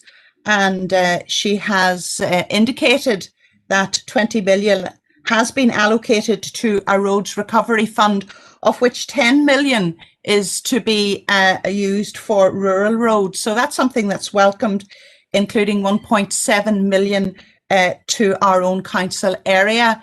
Chair, I had unfortunately not got the opportunity of raising my question with the Minister, but I understand that written questions can be forwarded. And I would propose this, and it is in relation to the Minister's commitment to the A32. And the Minister does state in her letter that she is committed to tackling regional imbalance, connecting communities and rural safety. And she points out the investment at Shanera and Drumskinny. But I would like to highlight to the Minister that the Shanera scheme was completed in February 2013 and the Drumskinny scheme in April 2012. It's been 8 years since there has been investment in the A32. The Cornamuck vesting order was completed in January 2017, 4 years ago. That project is shovel ready. We need money. We need money. It's an absolute disgrace that the A32 has been neglected. The road that connects the two main towns within our council area and the main route of transporting ill patients from Omagh to the Southwest Acute Hospital. I would also request that the Minister has highlighted the Cornamuck scheme, but I would also ask that she progress the Kilgortna League scheme, which is outstanding. Sorry to put across you, Councillor Dean, but we did receive an email this evening that questions or queries that weren't able to be posed to the Minister would be sent to Democratic Services and they'd be sent on. So I would advise you to take that route if possible, Councillor Dean. Yes, Chair, and I do intend to do that, but just as in reference to this letter and the points that the Minister makes. So if this council is going to write to the Minister as per Councillor McCann's proposal, I would suggest that those points I make be included in it as well, with Councillor McCann's approval. Thank you. Okay, before moving on, would you be okay with that, Councillor McCann? Yes, absolutely, Chair. Okay, thank you for that. And Councillor Campbell also for the second. Yeah, happy with that. Yeah, no problem. You're up next, Councillor Campbell. Go ahead. Yeah, no, I just wanted to support the comments made by Councillor McCann, in relation to the railroads. I did try to join the session earlier, but it was around 12:30, and I assumed I would still be able to make comment due to work commitments. I couldn't join to that time, so I was disappointed that I was joining as the meeting was ending. But I think that, you know, if the visit provided an opportunity to drive a mile or more on our roads, I think the minister and anybody that was with her from the department will be in no doubt as to why we really do want a bid to come in relation to the funding that's available, and I hope that bid comes to help rural people who are suffering daily with the state of our roads. Chairman. Okay, thank you, Councillor Campbell. Councillor Gannon, you're up next. Thank you, Chair. Just following on from what Councillor McCann said there regarding his letter and the rural road scheme, he did mention about Chris Hazard as Minister started a rural road scheme, which was a good scheme, £10 million for it. But Minister Mallon, you know, already has this rural road scheme in place. You know, she's got, and it says so in the letter, a road recovery fund, specifically 10 million of which is a rural road recovery fund. So that sounds very much like the scheme that has been mentioned by Councillor McCann here. Maybe he can provide some clarity on the differences between the two schemes that Chris Hazard had when Minister and Minister Mallon now has. Or is he proposing? No, I'm definitely not against asking for more money, but is he suggesting maybe another £10 million scheme, suggesting a 20 million total rural road scheme for the year? Again, I would be very supportive if we could get a 20 million rural road scheme. No, as I said, I think everyone here is in agreement that we could do with more money, Chair. Interestingly, obviously, of that 10 million, it says it in the letter, 1.7 million of which was spent on our own district for the rural roads, 1.7 million. Now, I don't know how much of his 10 million Minister Chris Hazard did at the time, and how much of his 10 million came our way. It'd be interesting to know that figure. If anyone does know that figure, I would be very interested to know it. And my final point here is that Councillor McCann mentioned that there's 200 million available, but funnily enough, when we mentioned this 200 million in the council meeting the previous night, or when it was mentioned, another councillor, Councillor Maguire, said that was COVID funding and couldn't be spent on anything else. And I would believe that from reading, I haven't read the most recent statement, which I presume is the February statement from the Finance Minister, but in the January statement anyway, it seemed to indicate that Councillor Maguire was certainly correct in what he was saying. So I think clarity is needed there from Councillor McCann. Is he asking for COVID funding to be put on this? Because we were told by Councillor Maguire the previous day that we couldn't use that funding for anything but COVID support. So just for clarity on those 2 points, Chair, around the scheme and around the money that he's suggesting is applied for. Thank you, Chair. Okay, thank you, Councillor Gannon. And before I move on, because there's quite a number of speakers looking in on this, Councillor McCann, do you want to come in with a comment? Yeah, briefly, Chair. I suppose the point I'm making is that in 2016, during a monitoring round, I understand the then Infrastructure Minister made a bid for additional funding, which secured an extra £10 million for our rural roads, and I understand a fair bit of that came this direction. Now, the point I'm making tonight is that I understand that as of today, there has been no similar bid made by the Infrastructure Minister for extra funding. Now, this is extra funding to fix the potholes and the dire mess that our rural roads is in. There's been no additional bid made as of today, and I understand that they are funds available to bid for, and I understand that other departments are currently finalising bids respective to themselves. So the point I'm making is that we asked as a council the Infrastructure Minister to make a bid for additional money to sort out the potholes on our rural roads. That's the point I'm making, Chair. Thank you for that, Councillor McCann. Councillor Michael Duff, you're up next. Thank you, Chair. And I genuinely think we shouldn't, any of us, approach this from a party political point of view, you know, who holds the ministry at this time. and I welcomed the fact that we had the engagement with Nicola Mellon this morning. I do think we need to remember the rural nature of our council.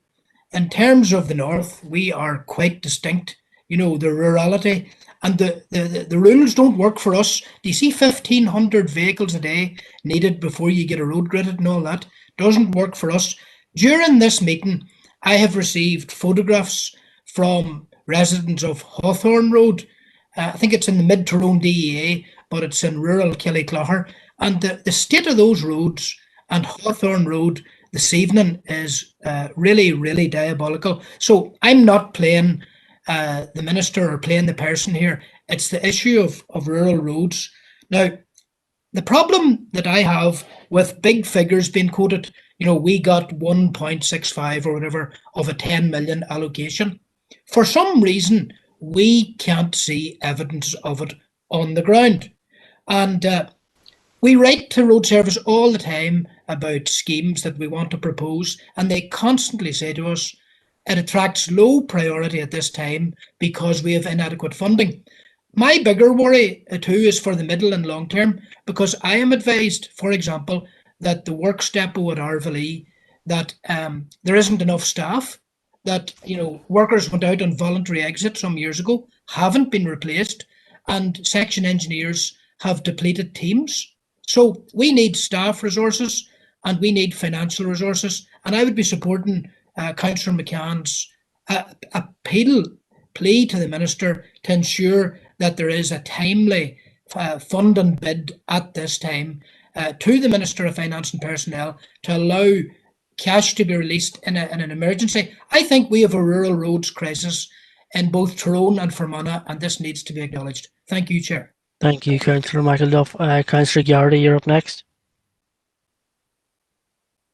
Thank you very much, Chair. And I think Councillor Michael Duff's correct. We don't need to politicise this because, and I think many, and I hope nobody is. The roads are in dire condition, and we get it, each and every one of us as councillors, every single day. I think that if Stephen wouldn't mind, I don't think the questions were answered correct or to Adam's satisfaction. Was what the money was, because I think, and I'll cut to the chase, Chair.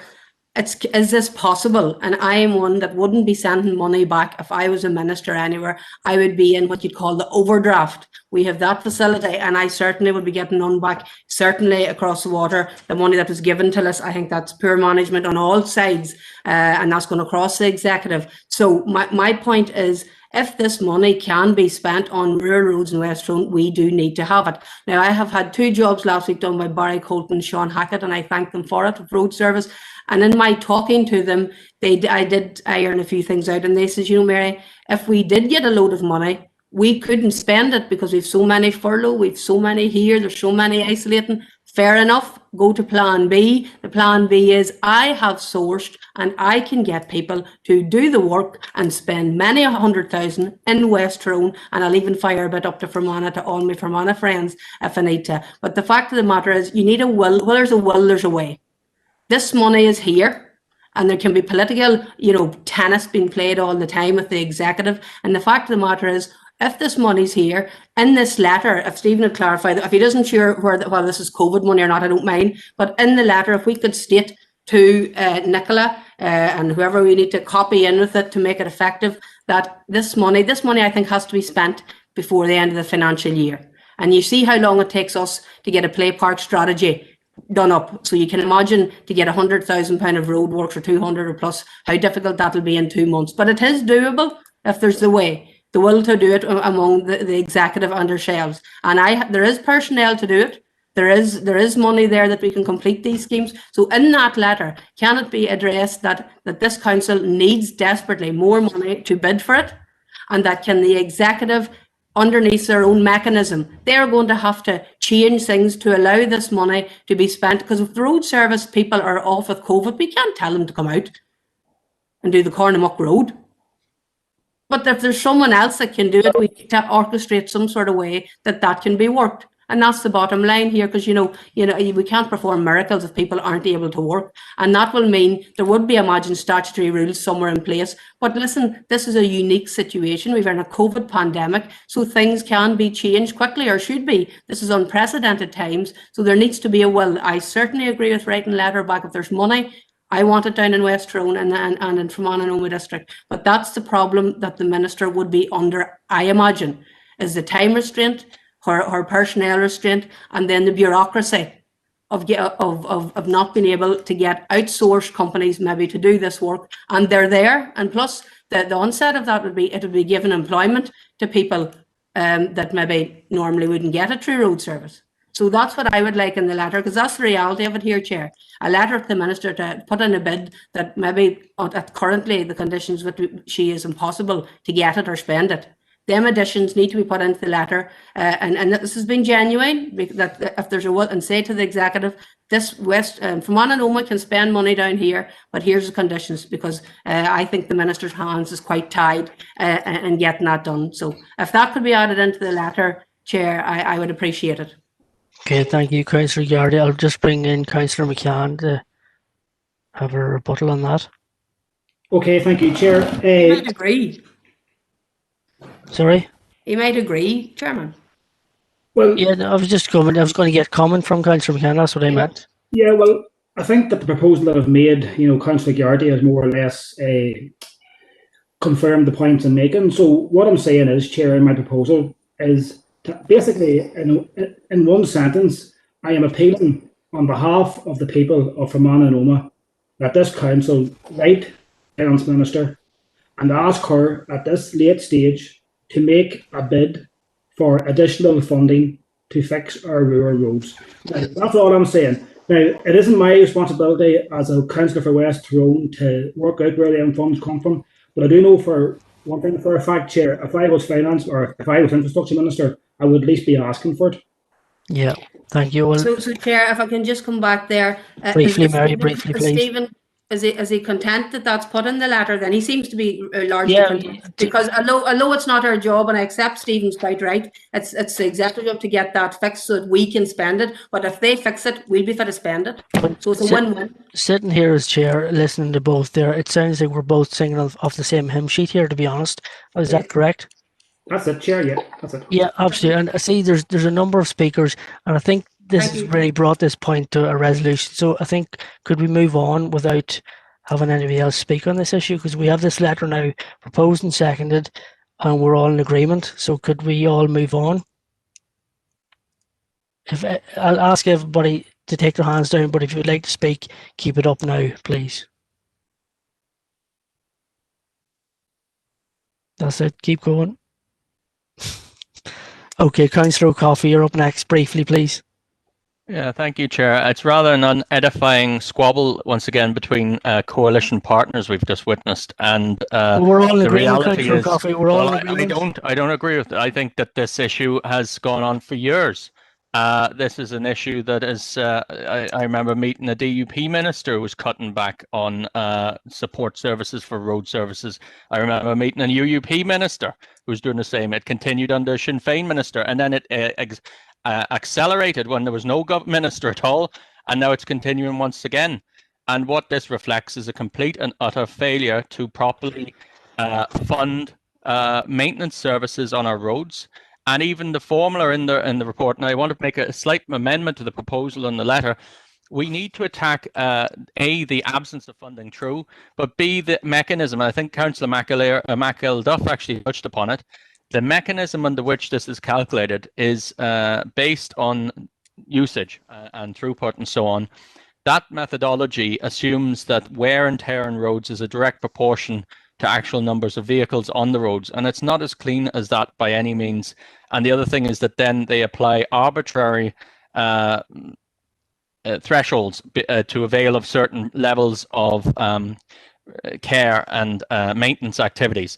All of this are fundamentally discriminatory towards rural dwellers. So what we end up with, not just underfunding right across the board, we end up with the worst end of the underfunding. So I'd like to include that in the letter if I could. Thank you, Chair.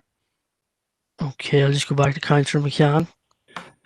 Chair, with respect to Councillor Coffey, I want the letter to be, to be short and sharp and make them 2 or 3 fundamental points that I'm making. That number one, we ask her to bid for additional funding similar to the scheme rolled out in 2016 for additional funding to fix our rural roads.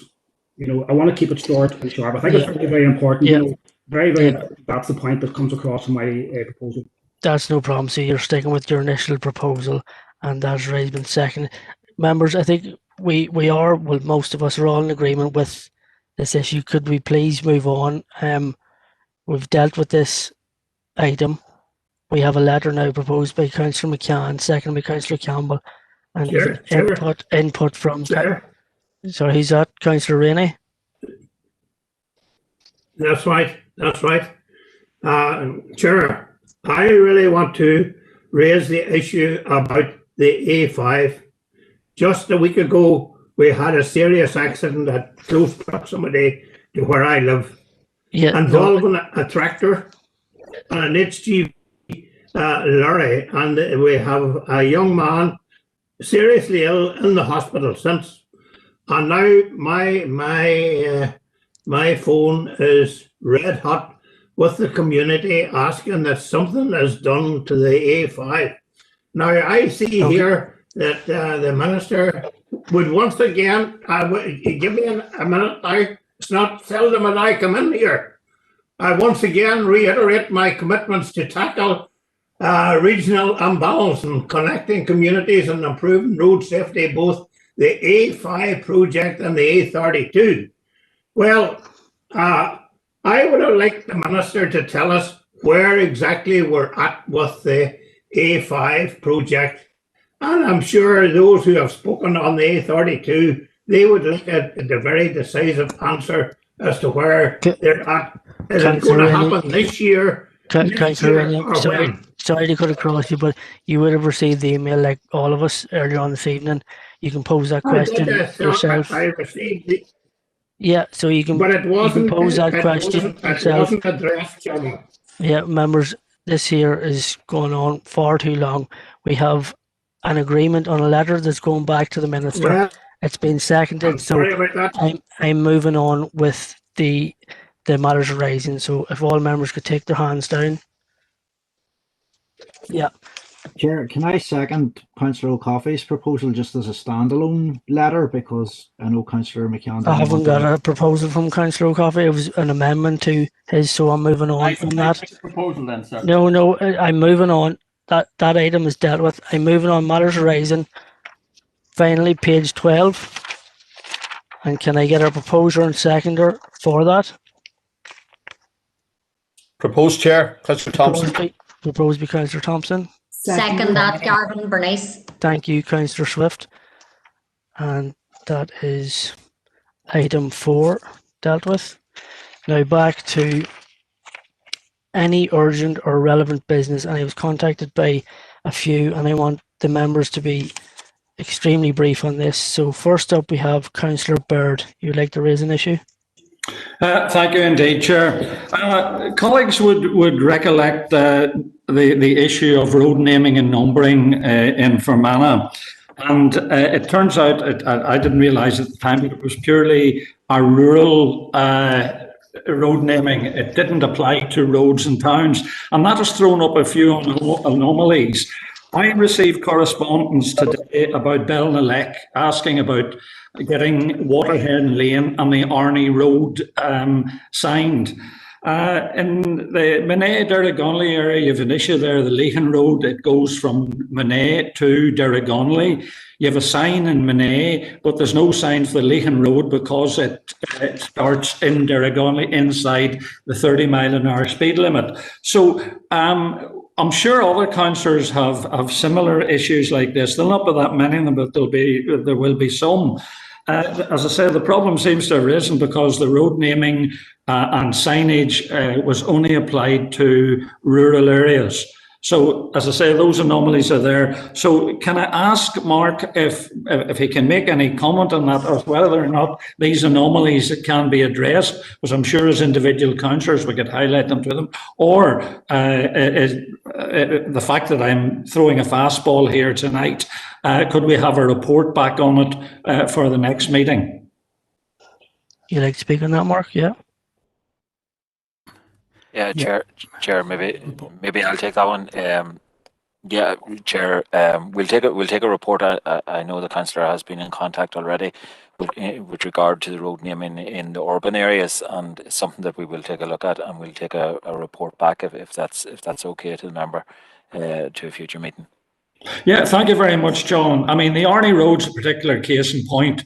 At the 5 points, there's a sign that says Arnie Road because it's outside the 30-mile-an-hour limit. But the Arnie Road meets the main Derrylin Road just opposite Waterhen Lane. But because it's inside the 30, there is no sign. So there'll be other anomalies like that. There'll not be that many. So I would appreciate a report, and I thank you for it. Thank you, Councillor Bird. Now, I see there's a number of hands up. Could people or members take them down, please? Councillor Thompson, you are the only other member that is coming in on a point. Could you come in now, please? Thank you very much, Chairman, and I really appreciate you letting me in on this one. And it is indeed any urgent and relevant business. And it's to do with, obviously we had discussion on last evening's meeting with regard to Captain Sir Tom Moore. I want to make the proposal tonight, and this is urgent, that we light up our council buildings, i.e. Enniskillen Castle and the School Arts Centre in Omagh, in blue NHS colour tomorrow evening as a mark of respect to the late Captain Sir Tom Moore, because of all of his efforts on behalf of the National Health Service and all that he done, particularly within the last year, for us all. And I hope we can get cross-party support on this one. I think there should be no boundaries here, so I'm happy to propose that, Chair. Another part of that would be, I would respectfully ask the Chair of the Council, Councillor Diana Armstrong, if she would consider opening a virtual book of condolence in the proper council manner to mark the passing of Captain Sir Tom Moore, and allowing our community right across the board to acknowledge his passing and as a mark of respect. That's my proposal, Chair. Okay, thank you. I'll just take your first proposal of lighting up the venues. Could I get a seconder for that? Chair, can I second that? Councillor Erskine, Yeah, please. Councillor Erskine, thank you. And we're all in agreement, members? Yes.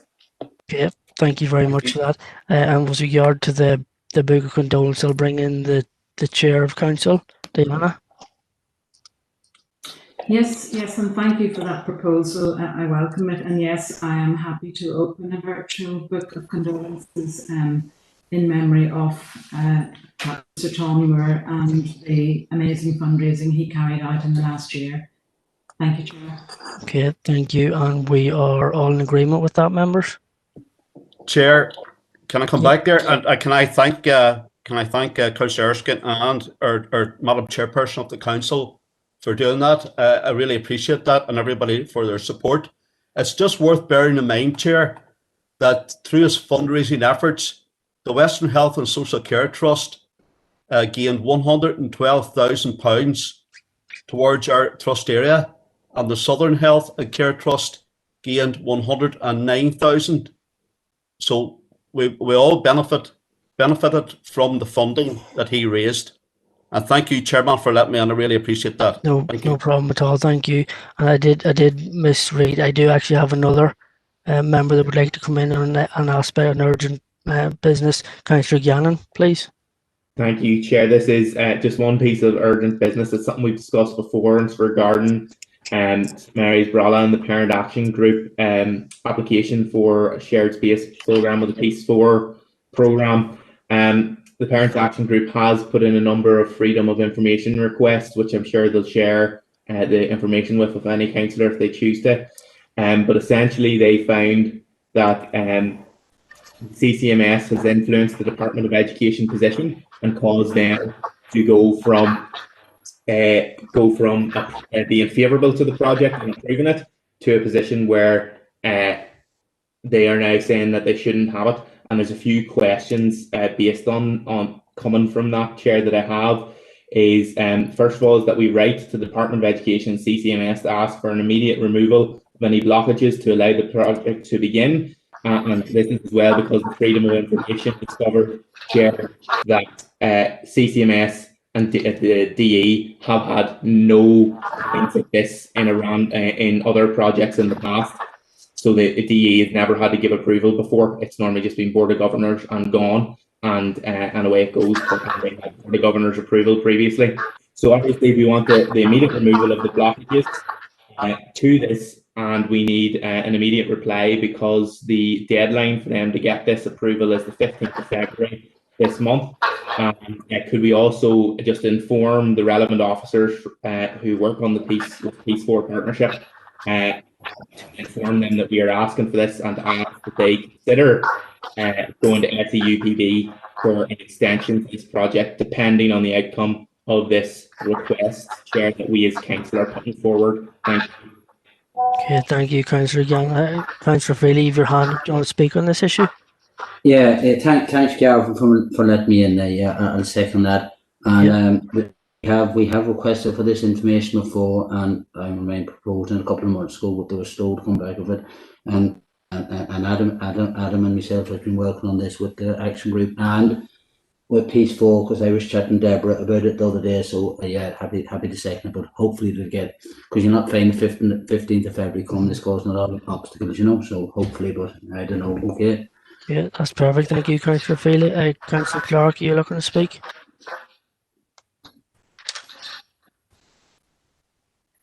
No, Chair, I wanted to speak on something earlier on, but maybe the hand's still up. Sorry about that. No problem. Councillor McCaffrey.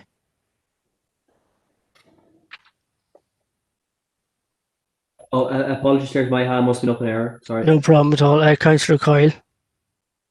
Thanks, Chair. No, fully supportive of the proposal.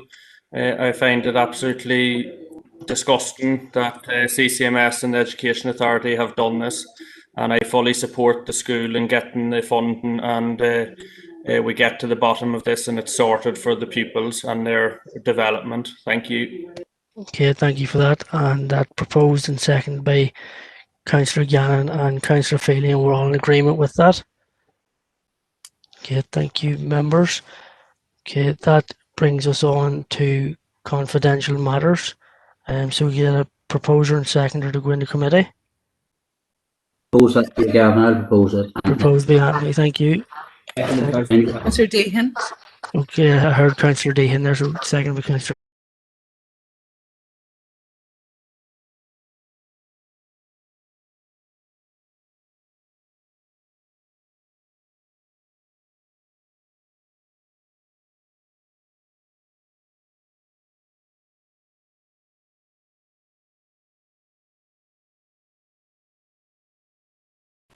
Okay, thank you, members, for holding. I'll just bring John in now for a recap. Thank you, Chair. While in committee, the members considered the confidential report of the Environmental Services Committee on the 13th of January, and there were no matters arising. Thank you, Chair. Thank you, John. Could you get a proposer and seconder for that? Proposed, Councillor Robinson. Thank you, Councillor Robinson. Seconder. Corey. Thank you, Councillor Curry. Thank you very much. Okay, that concludes business for this meeting. But just before I'll let you all go, I'm sure some of you are aware that this is Mark's last meeting with us. His interim appointment ends next week, and the process of recruiting a new permanent director has begun. I would just personally like to thank Mark, and I know we speak for everyone, and thank you for your professionalism and your dedication to the role. On a personal level, I want to thank you for working with me and keeping me right, and it's been a pleasure. So thank you very much, Mark. Thank you, Chair. Just very briefly, if I could just say a big thank you for the very warm welcome that I've received from all the members of the council, and I've really enjoyed my time here. Thank you very much to everyone. Okay, Councillor McAuliffe, you like to come in there? I don't know whether you're opening it up or not, but fair play to Mark. Yeah. Thanks, Garvin. And just on behalf of our group, I want to thank Mark for his expertise and for his contribution to our council as he goes out the door. So well done, Mark. Thanks very much for your help, and you might have put us on the straight and narrow a bit. Thank you. Thank you, Councillor McAuliffe. Councillor Warrington? Yeah, well, just to echo those sentiments, Mark came in at probably what was a very difficult time, and done what he had to do. So all the best, Mark, in your future endeavours. And as Garvin said, you kept him on the right track, and I wouldn't know that wouldn't have been easy. Thank you. Thank you, Councillor Warrington. And Councillor Thompson? Thank you very much, Chairman. Well, in a similar vein, I want to pay tribute to Mark as well on behalf of the Democratic Unionist Party. I want to help or pay tribute to him for his contributions all along over these months and his expertise. And I'm sure he's made some changes. And I want to wish him well as he moves on in his career. Thank you very much, Chair. Thank you very much. Councillor Garrity? Thank you, Chair, and just on behalf of our group, and wish Mark all the best. And I thought he was a very valued asset to us. In particular, I really enjoyed his fresh eyes with the deep dive project that he brought back to us. And I know he's done great work with the play park strategy. Stephen Forrest told me that at first hand, and we see, and there's a lot of hidden work that none of us see by all of our officers, and particularly Mark, and to come in after Kevin and to just take up seamlessly as if nothing had ever happened or anything had changed. That's not an easy thing to do in an organisation like this. So I wish him all the best, and thanks so much for all his help and support. Thank you, Councillor Garrity. And finally, Councillor Deehan. Yes, thank you, Chair. Well, I want to add my words of thanks to Mark for his contribution to the workings of this council. I think we're all agreed he did an excellent job, and we thank him for his professionalism and for sharing his skills and experience so generously. And I want to wish him every success in his future career. Thank you. Thank you very much, Councillor Deehan, and thank you, members, for all them comments. That brings the meeting to a close at 21:27. Thank you all, members. Thank you. Thank you very much, Chairman. Thank you. Thank you.